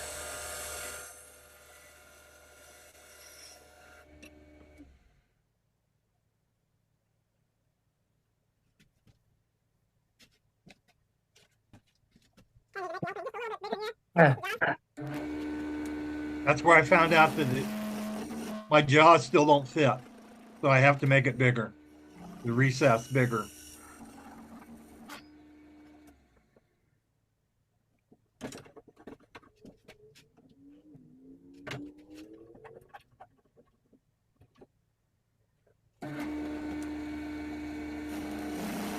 You lost your calipers, didn't you? No, it was just easier to use the chuck. That's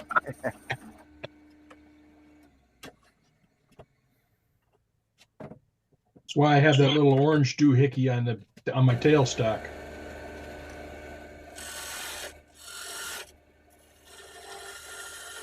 I still need to make one of those. Or 4. Don't forget to paint them orange or red, Billy. Yeah. Even then, I'm not sure I'd find them in the savings.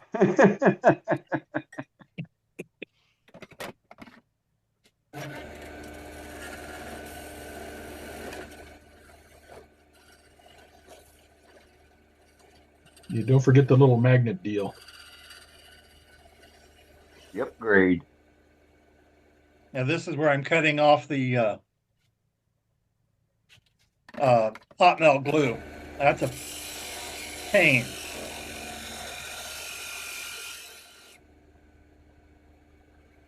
Hot melt glue just gets all over everything.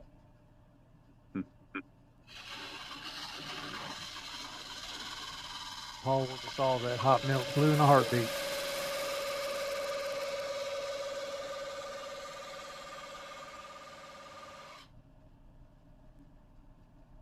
It'll dissolve with alcohol in just a few minutes. Does it? Yes. Then you can just peel it right off.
I don't turn real aggressive on these. It's not held on real, I mean, it's safe the way it is. But that's one of the reasons I'm doing light cuts on it.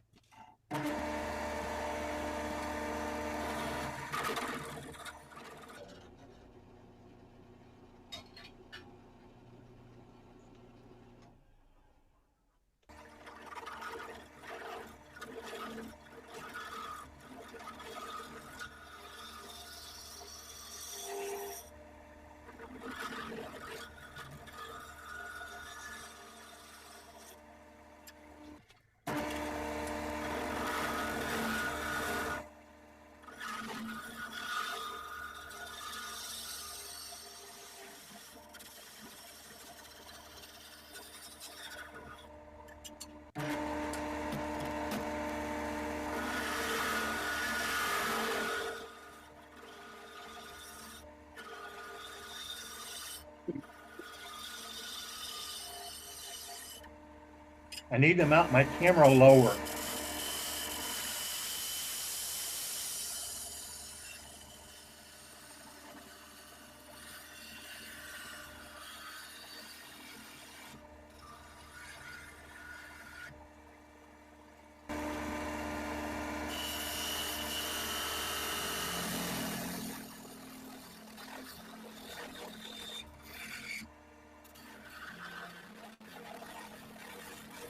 I'm also running this recording twice as fast as it should be.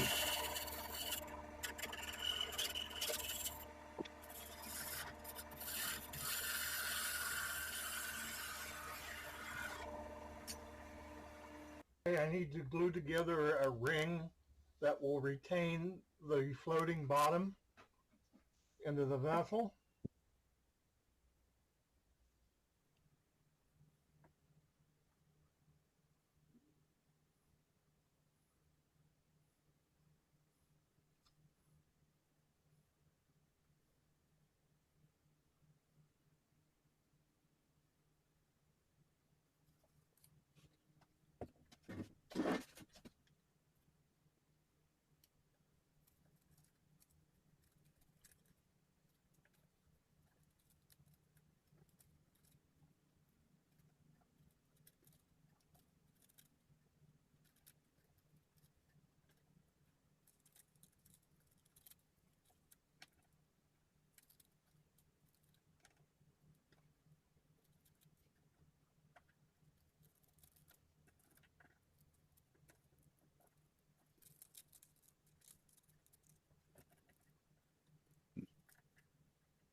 Wipe off a little bit extra glue and we'll let it dry and we'll use it in a little bit.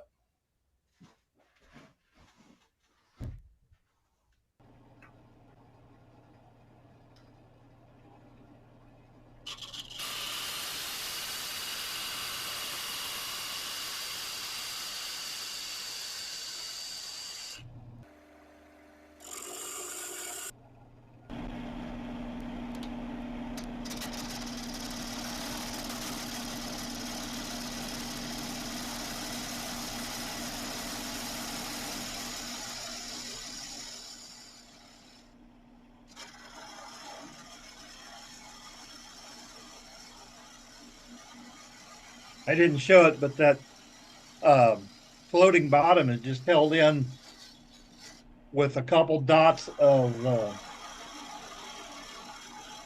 CA glue. It's not glued in solid.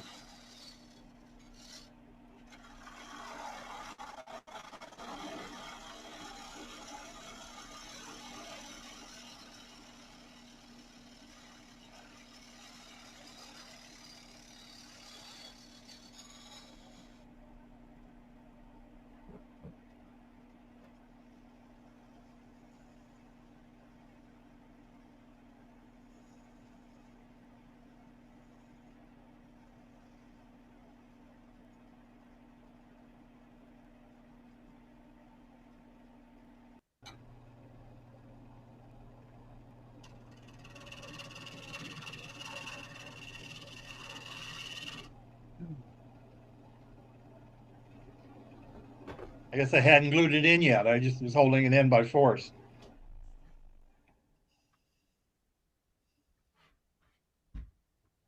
Cool. Okay. Okay, I screwed up on my recording. that'll be our floating bottom. Got it recessed in well enough that Sorry about that. glue it in, then I'll trim it down to the right size. Oh, good.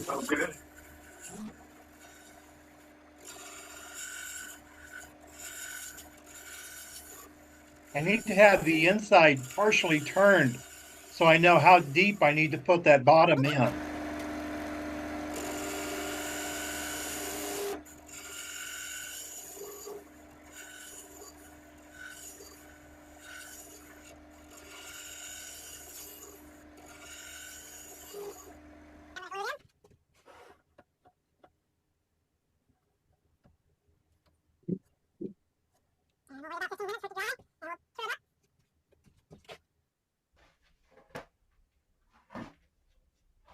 Okay, we'll flatten this ring.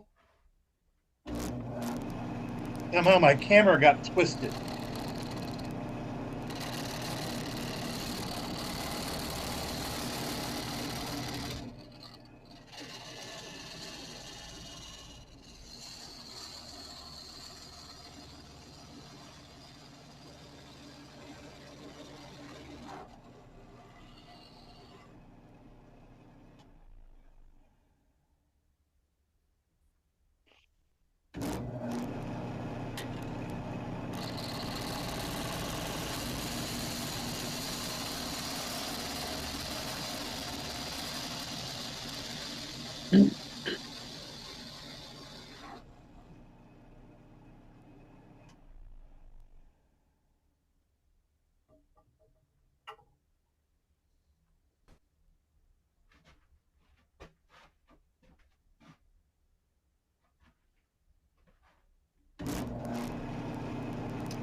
And I messed up. Okay, that's too loose. So I'll have to trim it off and make it better.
Have to make sure it's flat so it glues up well.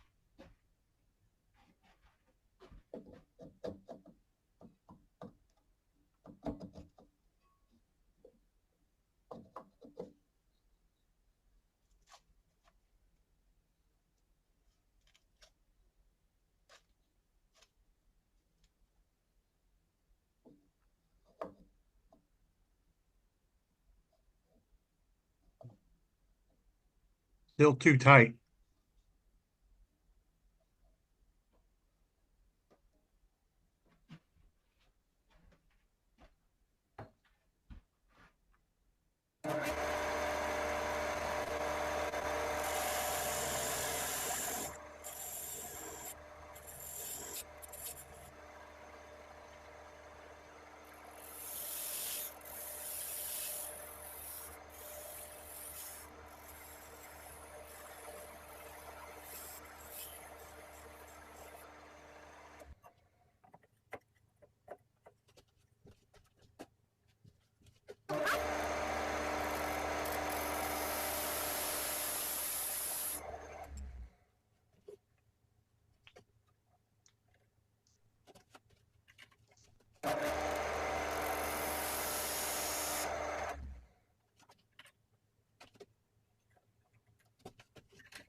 Okay, it's so close now, I'm gonna probably just sand it.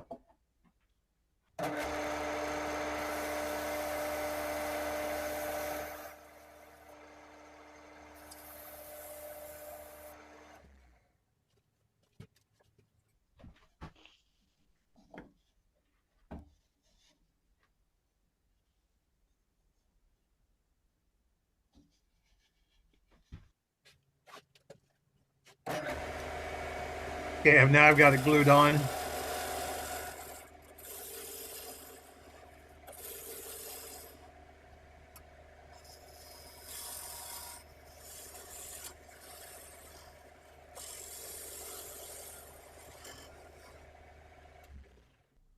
I'll do a little bit more work on the inside now.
Had to change tool rest. I didn't have enough support down on the bottom.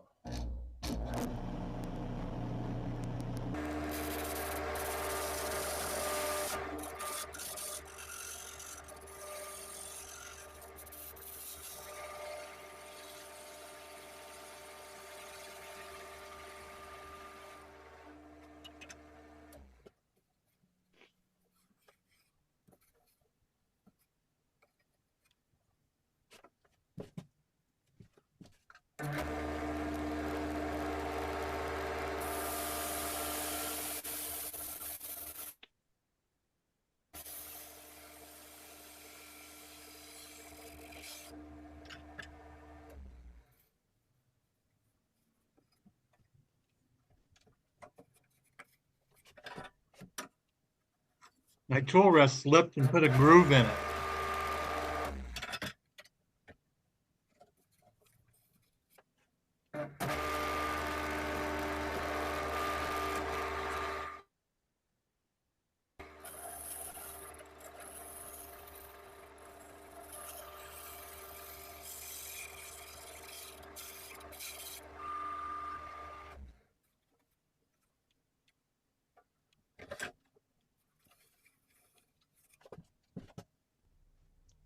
Okay, do a little sanding on the inside here now.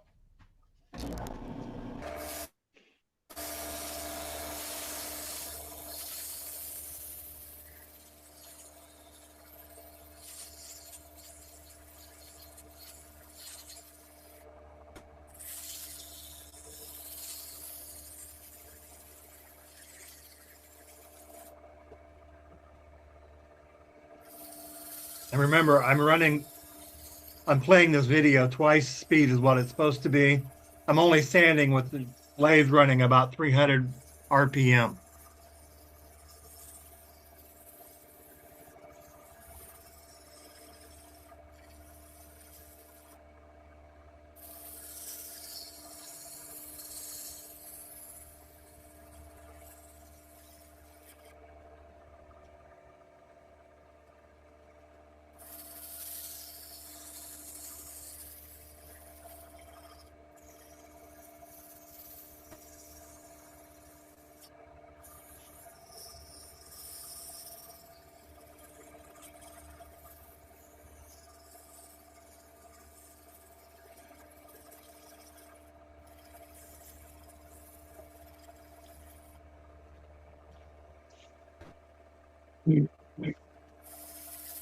Have I got everybody completely lost now? I think everybody is mesmerized. I'm pretty sure we've all sanded before too.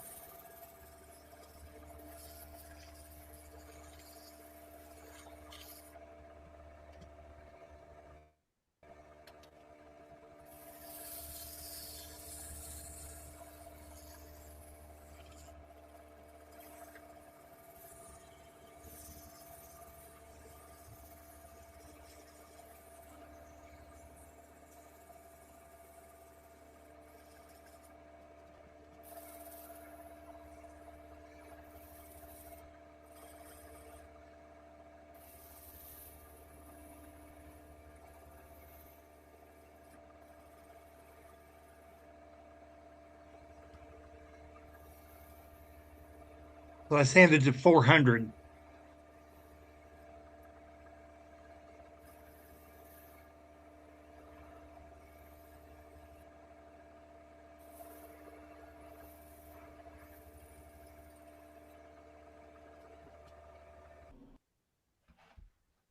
Okay, we'll spray a little bit of lacquer in it.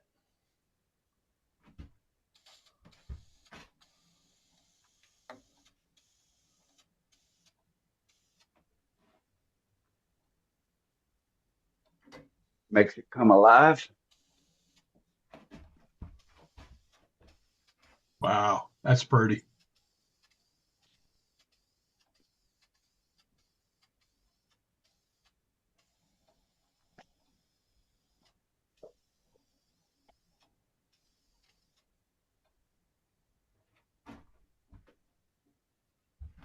And we'll let that dry, and then I'll finish the bottom off.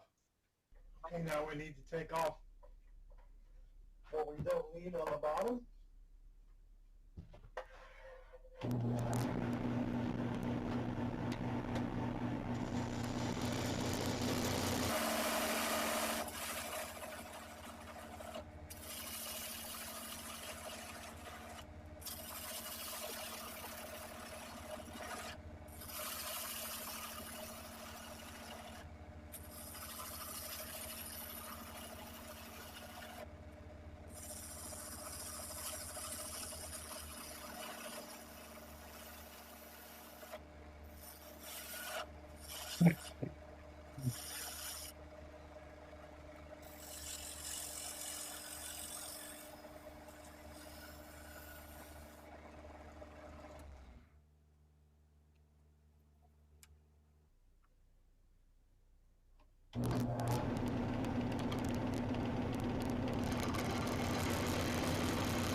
I had to true the inside of the ring up to get rid of the glue joint.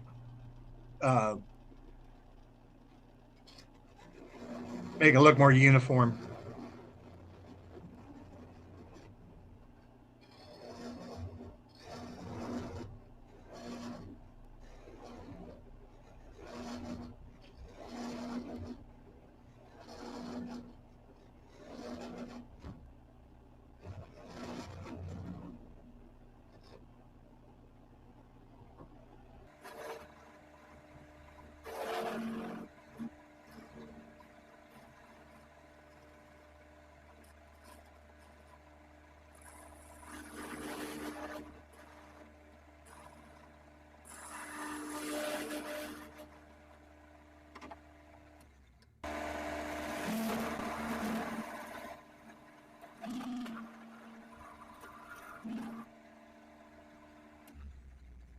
Okay, we've got it turned on the bottom now. All I have to do is sand it and put a finish on it. Okay, we'll sand it.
right, we'll spray some lacquer on it and we'll be finished.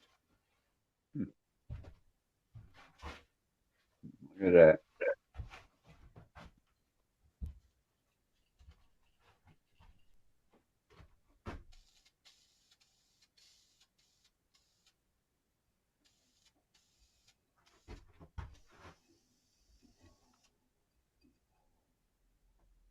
Okay, we'll let it dry. And that'll be it.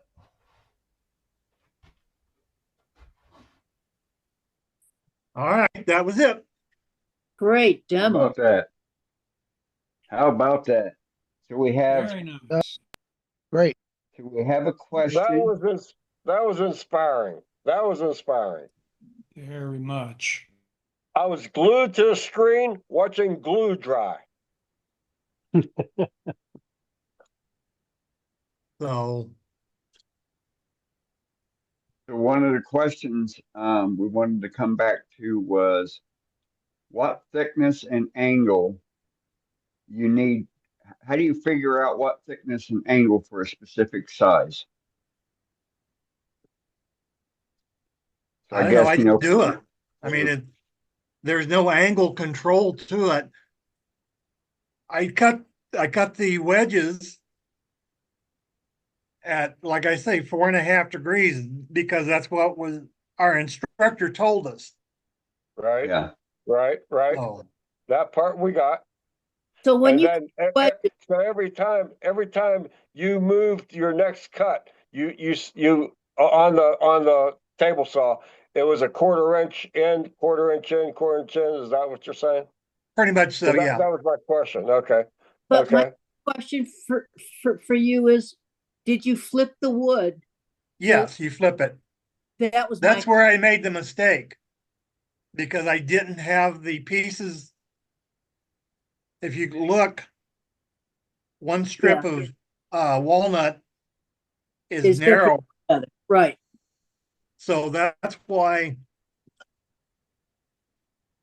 you've got this white or this line here. Yes.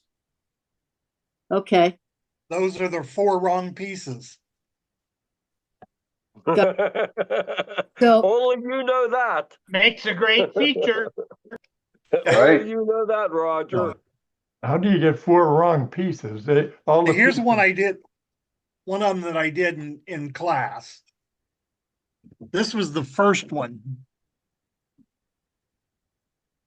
It's solid wood and it has 3 strips of veneer. There's a maple and then the black and then another maple and then the mahogany wood. yeah, that was neat. That's beautiful. Huh. So it all depends what you like. I wanted more colors, combinations. Yeah, so that's what you get from experimenting. Yep. So you have 40 pieces, right? 32 pieces. That's interesting. If 40, Yeah, if it's 9 degrees and divided into 360, you get 40. Yeah, I know I that. did the math. That's going. I did the math too, Jim. I hear you. Right. That's why I was like, couldn't understand it. So you must be losing it in the twist. You're losing it in the twist. Okay, that makes sense. Yeah. Now I noticed that all of your pieces, like this is a design question, all the pieces have fairly regular sides. With that kind of color effort, it seems like it would make sense to put more beads and stuff in to to get more interesting color changes. Yeah. What do you think about that?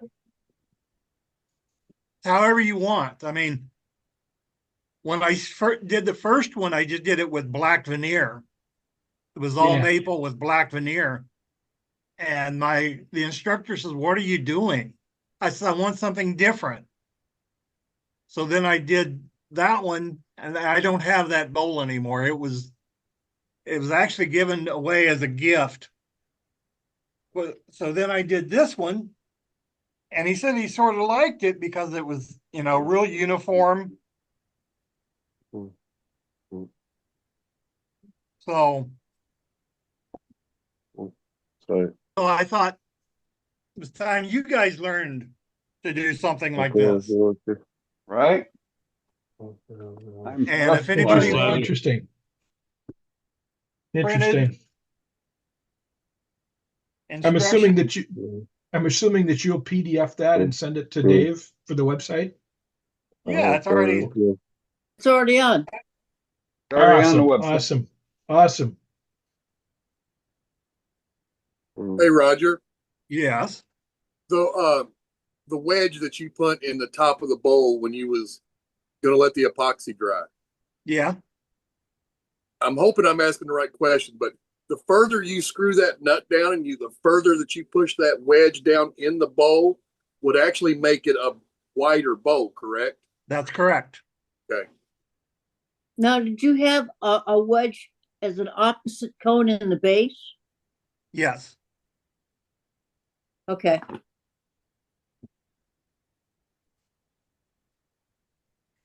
And the angle of that cone, either one of the cones, makes no difference in the outcome. Now, what did you use as a center post to hold the cones together? I got a bolt through it. In a second.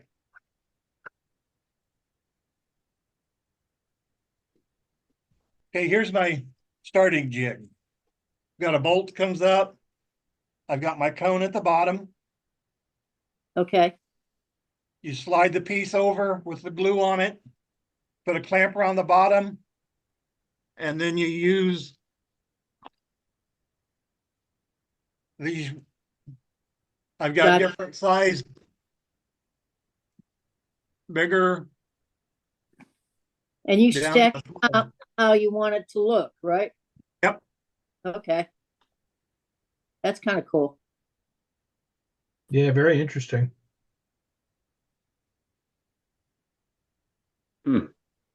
How big is the cone at the bottom? Inch and a half at the bottom, probably an inch on the top. I'll tell you what, Roger, you have a lot of insurance that glue is going to stay together. To me, that was a white knuckle ride through the whole thing. Using the epoxy as a slow set epoxy, you don't worry about it. I mean, it's stronger. It's stronger than the wood. That's right. When I heard you say you were going to put a recess, I said, "Oh my God!" Now, the thin part that you use, it's like a little pedestal. Yeah. That's just caused by turning into the thinner wood. Is that right? Or the twist? The twist? Well, no.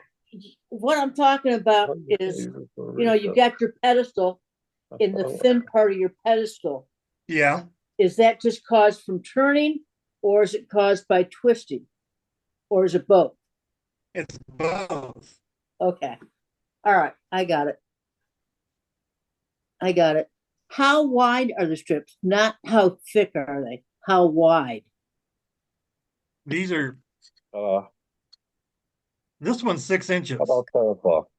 Okay. So I'm talking about the thickness from the 4 pieces laminated together.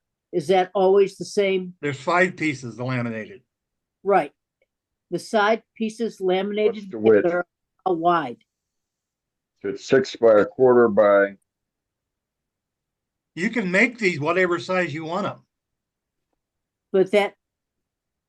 Oh, What is that piece there? Inch and a half? I got you. No, it's just based on a 4.5 degree on each side. It's a combination 9 degree. Is that right? Yeah. Okay. Yeah, but the point that Jim was making is that if you do the math, it comes out to 40 pieces. Right. Right. Roger's only putting 32 in, and you lose those extra 8 pieces by twisting it because things are overlapping. Well, yeah, no, I got that. Yeah.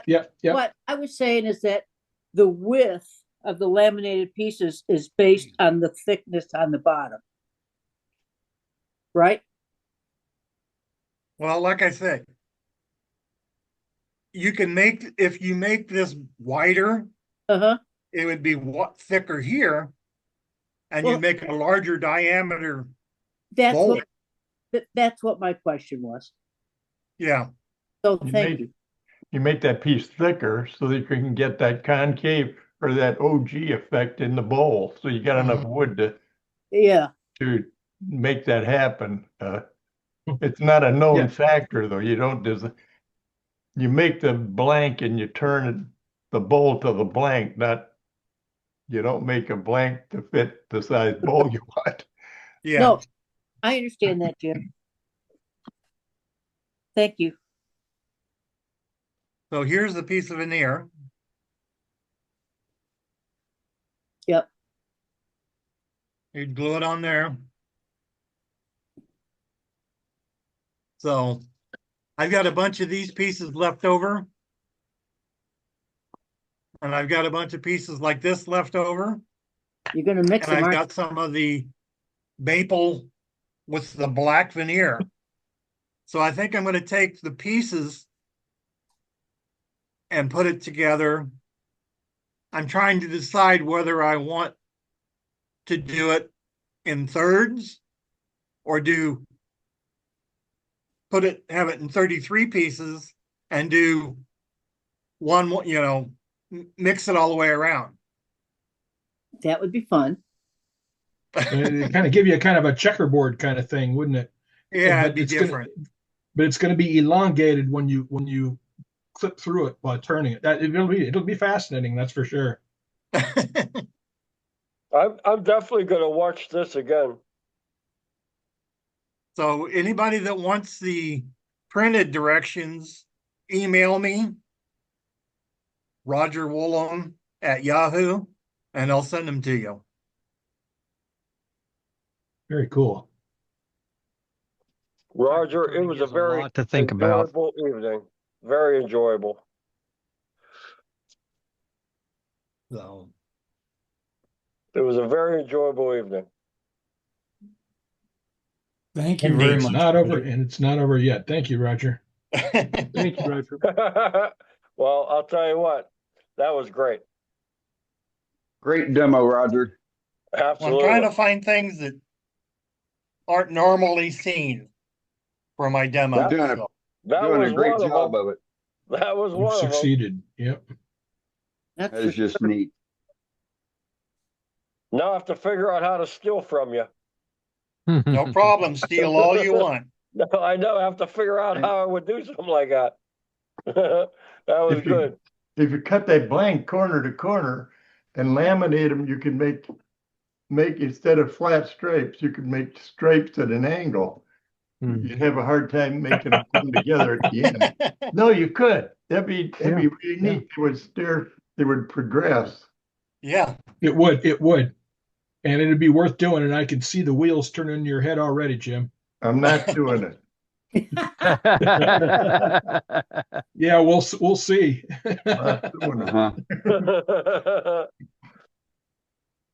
Jim, you make those pieces and cut them at a 40 from corner to corner, like you did with the wood about a week ago. Yeah. That's That's what he's talking about. I got Jim thinking now. Never mind, he ain't doing it. A couple of us thinking now. Got a couple of us thinking now. I ain't doing it. I got too much to do. No, you don't. While you're waiting for glue to dry, you can make some more glue to dry. I'll tell you, I use that 24-hour T88 System 3 a lot. You start making 50 pens or something, you can glue them all together and throw them in a corner, and the next day they're all ready to go. Yeah. I don't believe Jim at all. Within a month, we'll see his version. You ain't gonna see it. No, I got it. No. Yeah, right. We'll see your version sometime between now and Christmas, Jim. So, okay, again, now what are you talking about cutting from corner to corner? Instead of the strip that he's cutting on the table saw, once you glue it all up, you set it on end and cut it corner to corner and glue the bottom to the other side, and you got slanted stripes, and then you cut it into wedges. Yeah. All right. All right. I'll tell you what, Roger, it was very enjoyable. I just hope somebody tries it. Hope to meet you. Sure, hope they to will. meet you up in Wisconsin. Where are we going? Wisconsin. I hope we go to. Hope to like to meet you there for sure. Roger's going to be there. That's He's what going I'm to be saying. teaching segmenting. I hope I get there. Yeah. So, all right. Well, if there's no further questions for Roger on his demo, we got a few more gallery we can get back to. So, Matt, who we got up next? Next up on our list is Doug Miller from Kentucky. Hey, in guys. Kentucky. Yeah, wherever I am, somewhere. Oh, goodness. Couple of things to show you. One, I couldn't be here last week. It was one of those weeks I was exhausted on Wednesday. But what I had done the week before, I'd been watching the Four Ways videos. Been really enjoying watching those things the first of each month and see those guys do what they do. And last month they did mortar and pestle. I stumble over those words every time. And I really like Thomas Lobbs. He went outside the box with his mortar. And so I did my version of what he did. This is the bottom of this, about half of it is solid. I didn't go real deep because I wanted some good heft to it and whatnot. And there's the pestle that fits the bottom of my mortar quite well.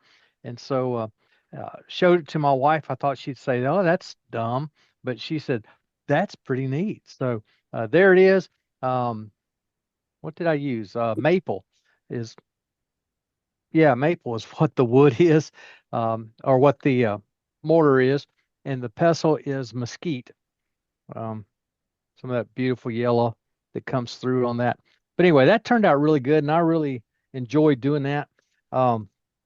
Just some walnut oil to finish that off.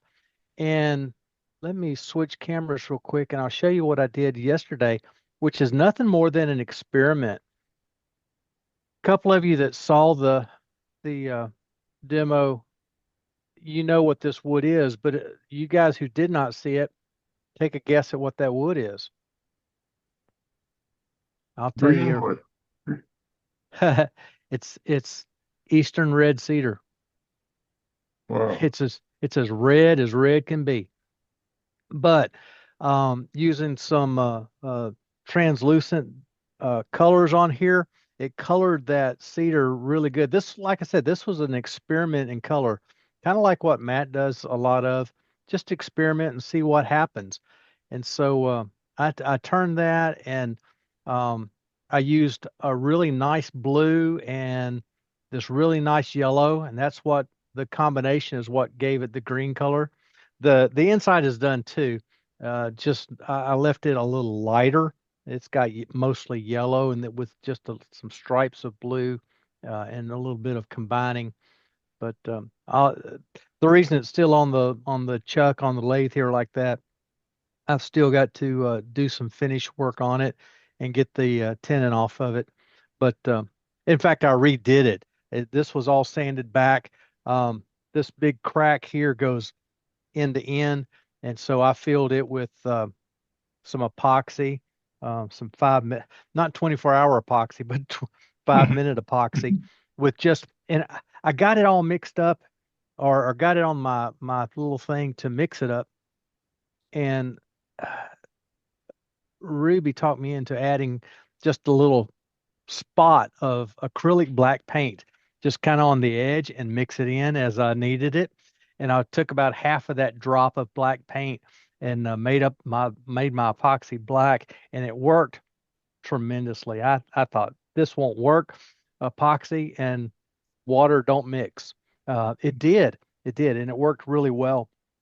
So I filled my crack and filled a couple of knot holes, and so maybe next week I'll have it ready and I can show you the finished product. But that's what I've done. Is that a So stain or a paint? It's a translucent paint. Paint. So what I've is it an decided. airbrush? Is it an airbrush paint? This one is not. This is a refill for like a marker. Oh, okay, okay. Yeah. So it's like alcohol ink or something then. Well, supposed to be a paint. This is the red Okay. marker, and this marker is refillable. I bought the refills for the markers because the uh, tinting material that's in it is finer than what's in the airbrush paint.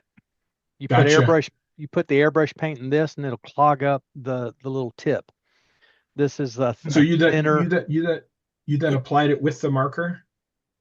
I actually applied it with a paper towel. Okay. I've got the colors. I put a spray nozzle on top of the refill Look and at that. sprayed it on my paper towel. I took one of my little quarter sheets and folded it in quarters, sprayed it on there, applied it, and then just sprayed it on here. That way I could control it a little better than spraying it directly onto the wood. So anyway, Really that's what soaked the wood, right? Or did I'm it? sorry. I said it really soaked into the wood. Is that right? Oh yes, yes. This Right. is Well, very, very dry cedar, and it soaked in almost immediately. I'm thinking it's more of a dye that they're labeling as a translucent paint because of the molecules going into the wood. Well, it's just not. Yes, it's like a dye, Yeah. but I've questioned him. I've questioned the maker on it pretty severely, and he keeps saying it's a paint. He makes a dye as well, but this stuff that I've got is a Supposed paint. to be a paint. Yeah. Very cool. It's a neat It is. effect, Doug. What and who's the manufacturer? It's Salisbury Crafts. Here in Yeah, the Jason. U.S., it's Jason McKee. It's you can get it directly from him. It takes a pretty good while, and the shipping right now is kind of the holdup. We're hoping to remedy the distribution situation here shortly, as soon as we can get a reliable shipping process. So Hey, Doug, where'd you get them little spray bottles at? the bottle itself is the refill bottle. This is Oh, okay. this is what I purchased as the refill, and then I bought. He sells these sprayers as well. They're Okay. I don't know, a couple dollars, $3 or something, and it has a little locking mechanism inside that if you remember to lock it, it helps to keep them from clogging up Okay. when you're not using That's it. neat. Yeah, works pretty good. Do you keep your keyboard on the lathe so you don't get the epoxy on it? That's it. No, it sits there real nice so that I can type during these meetings. I can type in the chat. Hey, Doug, can you show that bowl again? I missed it. I had to step Oh, I'm away. sorry. Yeah, That cedar, sure. That cedar one. Yeah, let me go. Here we go. Top. That's what we want. Let me move that. Okay. That might help the color a little bit. It's showing very, very vibrant and bright right now. To my eye, looking directly at it, it's not quite that bright. We'll see when I get some finish on it. That has no finish at the moment. That's just Right. just the dry Doug, paint. it's a lot more vibrant now than yesterday in your live. Well, Al, I've totally redone it. I sanded this back almost to raw wood because I wanted to do some more repair work on the cracks. Right, I remember. Ruby and I talked about it after we went off, and this crack was not fully filled, and that knot was not fully filled, and there were some issues on the inside. So I needed to sand it all back. So I just sanded the whole thing. This has been re-dyed, and like you say, it is more vibrant, especially on the really. camera. You know what I'm thinking, Doug? Yes, ma'am. If you used a half a drop of black, you could use a half a drop of any color based on the background that you're going to paint it. I think you're right. Fine and neat. Yeah, Yeah, Yeah. on your in your epoxy to fill in gaps. And this, like I said, this was a severe crack. This goes end to end. It goes, all the way from one side to the other, and it goes right beside my tenon. So God, it was the epoxy was a necessary. It had to be done. Right. well, it looks fantastic. I can't wait to see it finish. Yeah, I think it's going to turn out to be a pretty nice bowl. And like I said, this blue, this is one of the most vibrant blues I've seen out on the market. The red is the same way. There is no green dye on this bowl. That's all blue and Right. yellow. Well, it's beautiful. Yellow and blue make green. That's what the It's funny. Ziploc told us years ago. Good old Um, Royalty bib.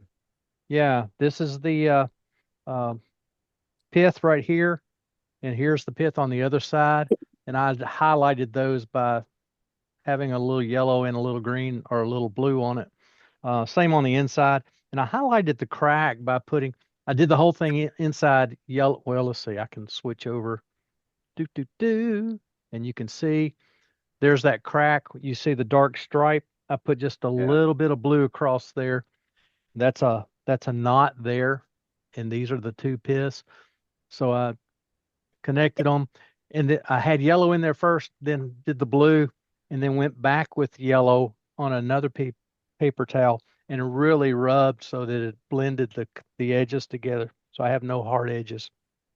It looks great. Anyway, hopefully, if things work out, I'll be bringing those with me to Minnesota. So that'll be fun. That'll be fun Very stuff. cool. It will. Right. All right. That's Well, thank you very me. much, Doug. Thanks. That was quite a journey there. Much appreciated. Yes, thank you.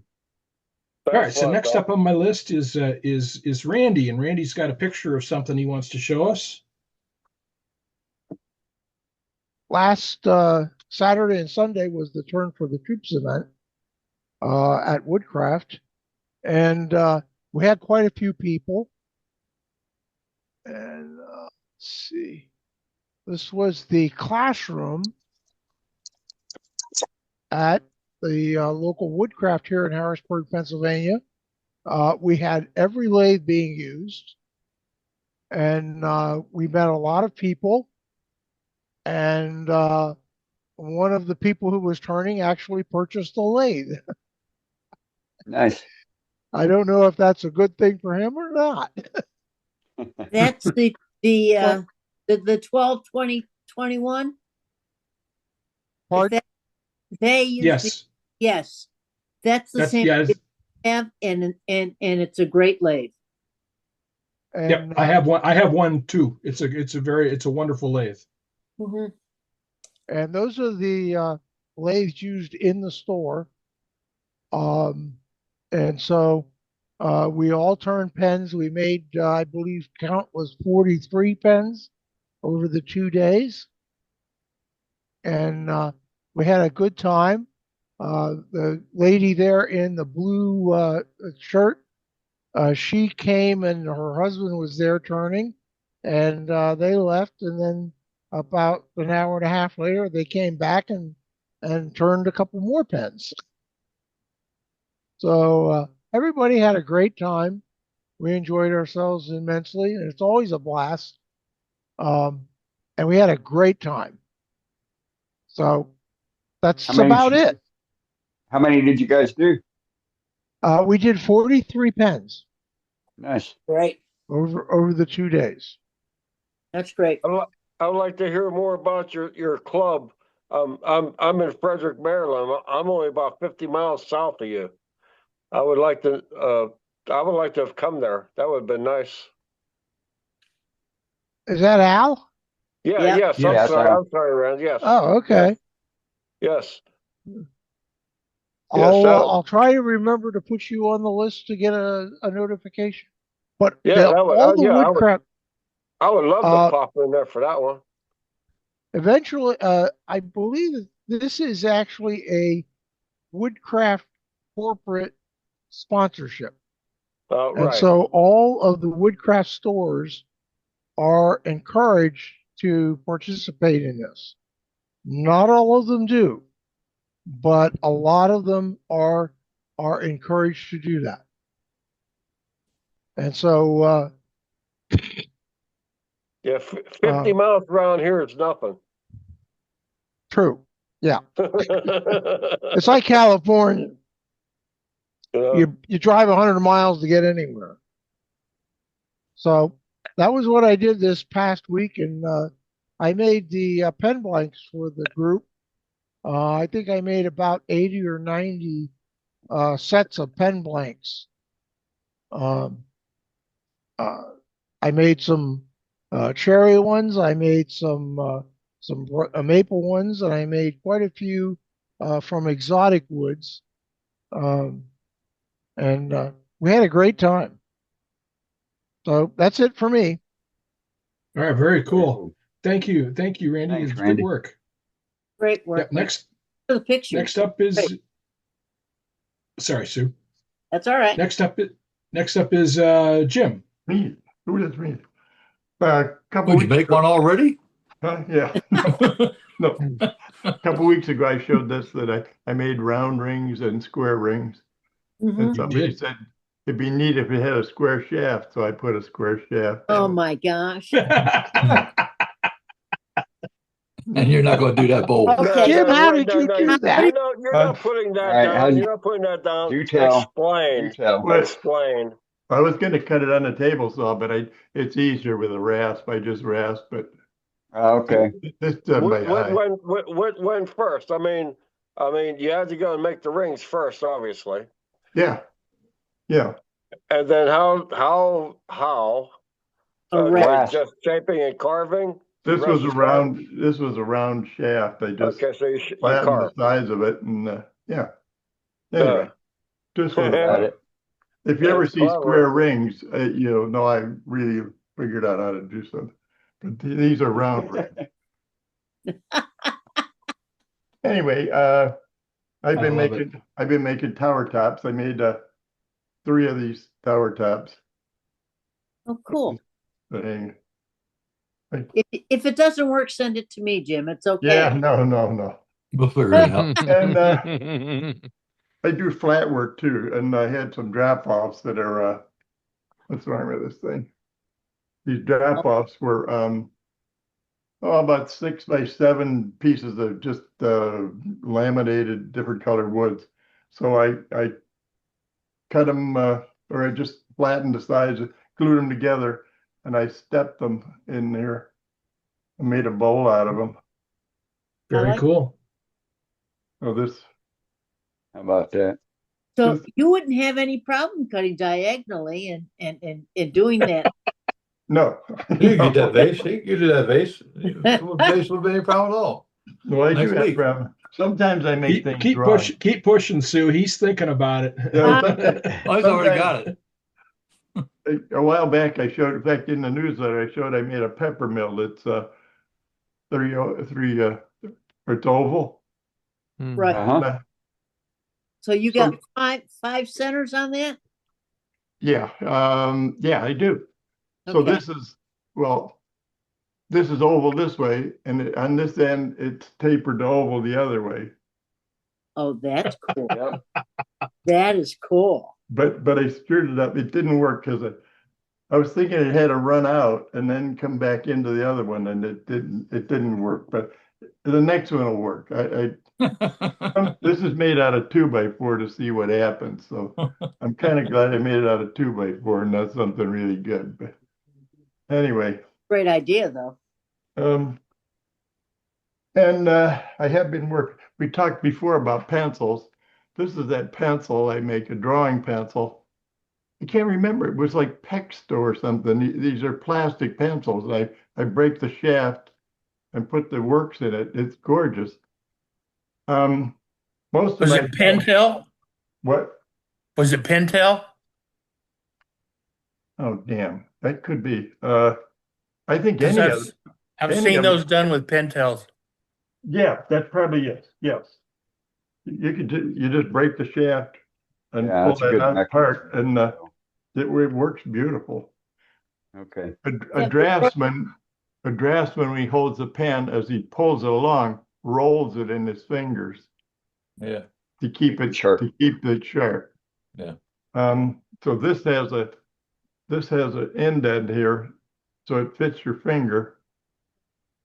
I like to make things that fit your finger. Round pens are all right. I make a bunch of pens. These are what I usually make, and they're triangular, so they fit your fingers. Perfect for kids who just are starting to learn. And me too.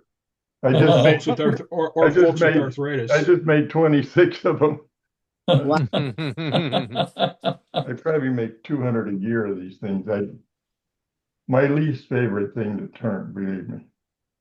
And that's Have you it for got me. that lathe going 5,000 miles per hour that you That- turn fence no. on? Yeah, this goes about 5,200 RPM. It really does. Remember It, you it, saying that. it works beautiful. Above that, it can go to 7,000, but that's too fast. About 5,000, a little over 5,000 is gorgeous. And it just happens. The pen just appears. It sounds fast. It's the equivalent, the surface speed is the equivalent of a 10-inch bowl going 800 RPM, I think. Okay. So what the tool sees and what you're thinking is two different things. What's happening here is actually it should turn that fast. I mean, that's not bad. But like I said, I make a couple hundred of these. And you screw around with at 3,000 RPM, you'll be there for a week. That's what I've got, Jim. Sorry about that. No, this just changes a few gears and Yes, really. okay. That's it. Very for cool, me. Jim. Thanks very much, Jim. That's it. Next up is Brent. What you got, Brent? Hey, did a little experiment this week. So I just did some, because that glare terrible on there. This is a metal leaf project I was working on. I got a new chemical that I haven't used before for the patination. So this is an experiment that didn't work properly. It's got copper as a base metal on here. Then I put a little, this is supposed to be a trees showing up through here. Because I used this stencil to put, and I put, Oh yeah. using a stencil, I put imitation gold on there, Dutch metal, imitation gold, whatever you want to call it. It's the same gold leaf that most of us use around here as such. It's not real gold.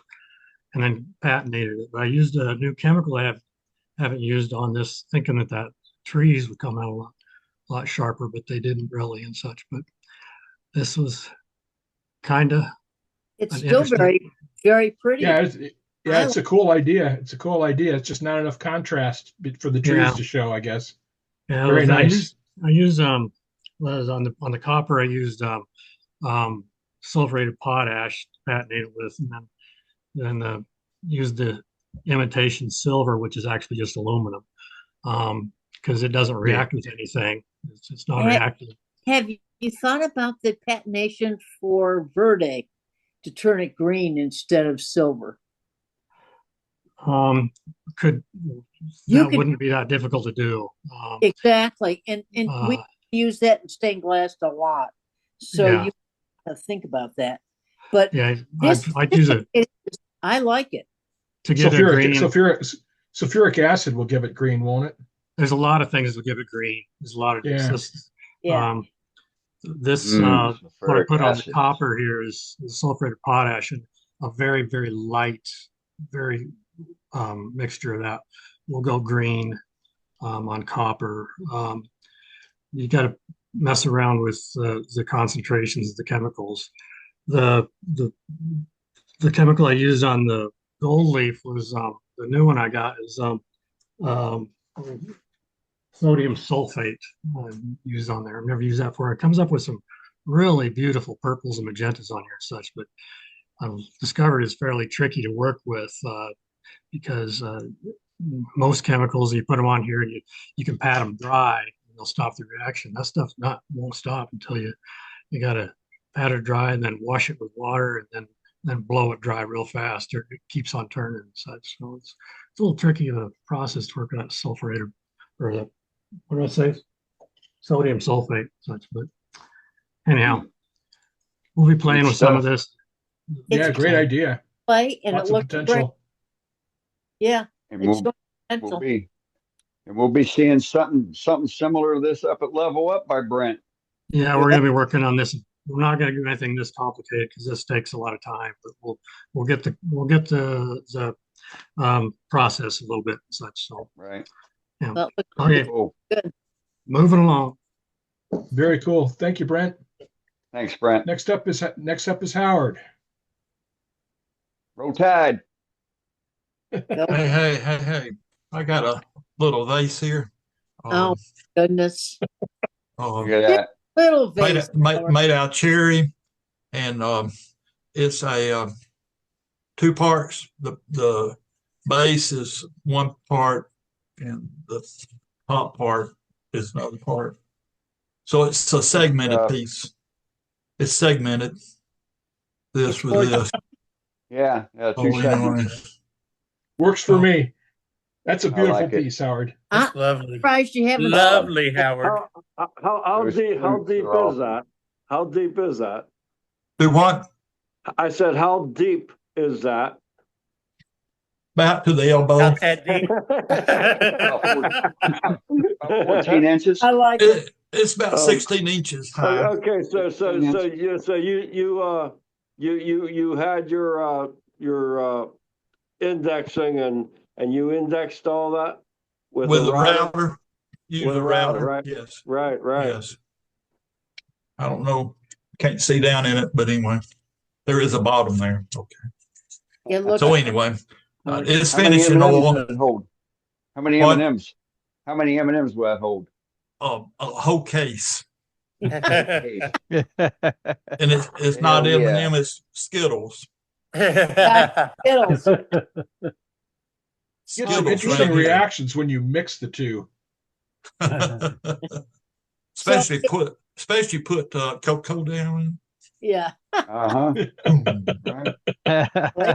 It's gorgeous, Howard. That's beautiful. But okay. That's really inspirational. Really, I mean, my goodness. Beautiful work. It is. All right. That is. I mean, my God, you wave it around like you want to break it. And you said that's cherry? Yes. What? It's cherry? Cherry, yes. You know, that would go great with my cherry dining room table and chair set.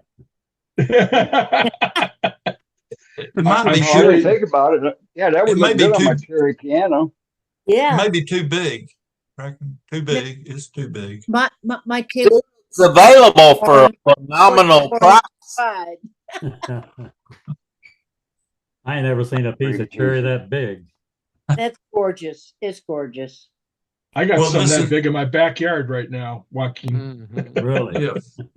Yeah, this was a tree trunk. Yeah. And the pith is right here. That's why I drilled that out, put a tenon on it. Okay. Oh so you don't see the crack. You can see a little bit right there. Oh yeah. You know, got a little bit too close to the pith. It's always said that the worst thing that woodworkers do is be honest.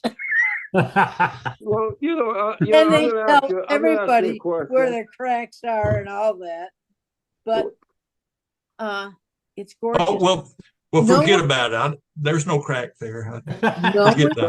No, wait. No, look, everybody knows the cherry cracks, like by looking at it. So how long did it take you to get to where you're at that it didn't really crack? So, I mean, how much time you have in that? 2 or 3 days. Oh my God. It's gorgeous. Yeah, that's nice. That is. That's nice. Another wonderful piece. It's beautiful. Thank you. Appreciate it. Bye. Thanks very much, Howard. Beautiful. Thanks, Howard. Thank you, Howard. Good stuff. Joaquin's got some stuff. What you got, Joaquin? Yeah.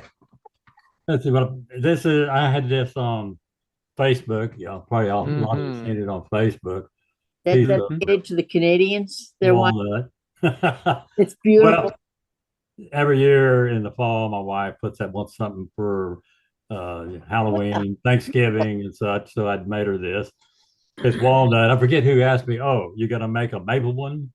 A walnut nib out of a maple one because I made this. Exactly.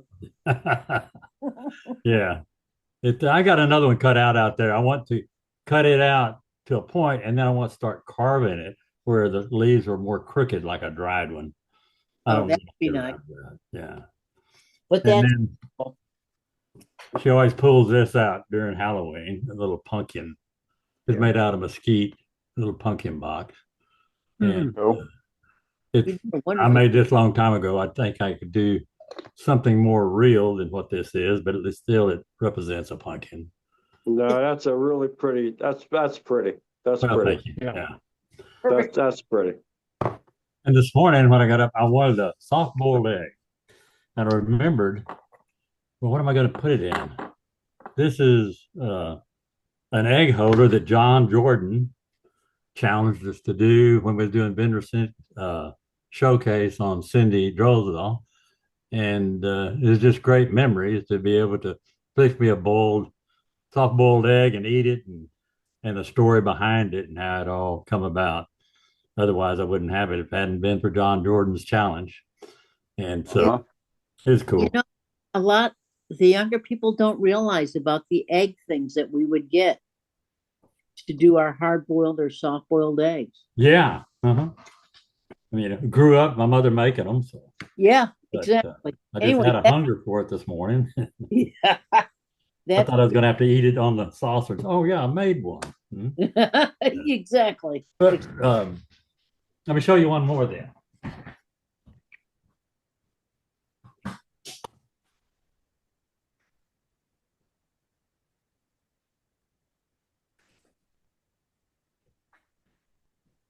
This was also a John Jordan challenge. This is an egg holder with egg in it. Oh, that's cool. But it's also a box. Ring box. That's wonderful. Yeah. Exactly. So, if you gave somebody that with the box, they'd never use the egg holder again for an egg. Yeah. That's what I got. Thank you very much. It's beautiful. Thank you. You betcha, Steve. Very good, Joaquin. Thanks, Dane. Very cool. Very nice work. All right, Dane, we're coming back to you because that's the last person on my list.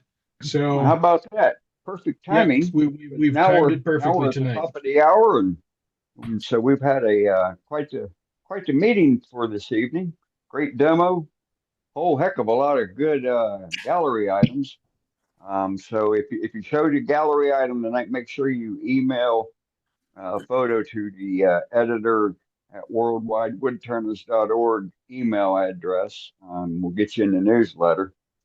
So definitely if it was shown here tonight, it definitely needs to be in the newsletter. So with that, we'll call this the end of the main meeting, and we will see the majority of you all of you back next week.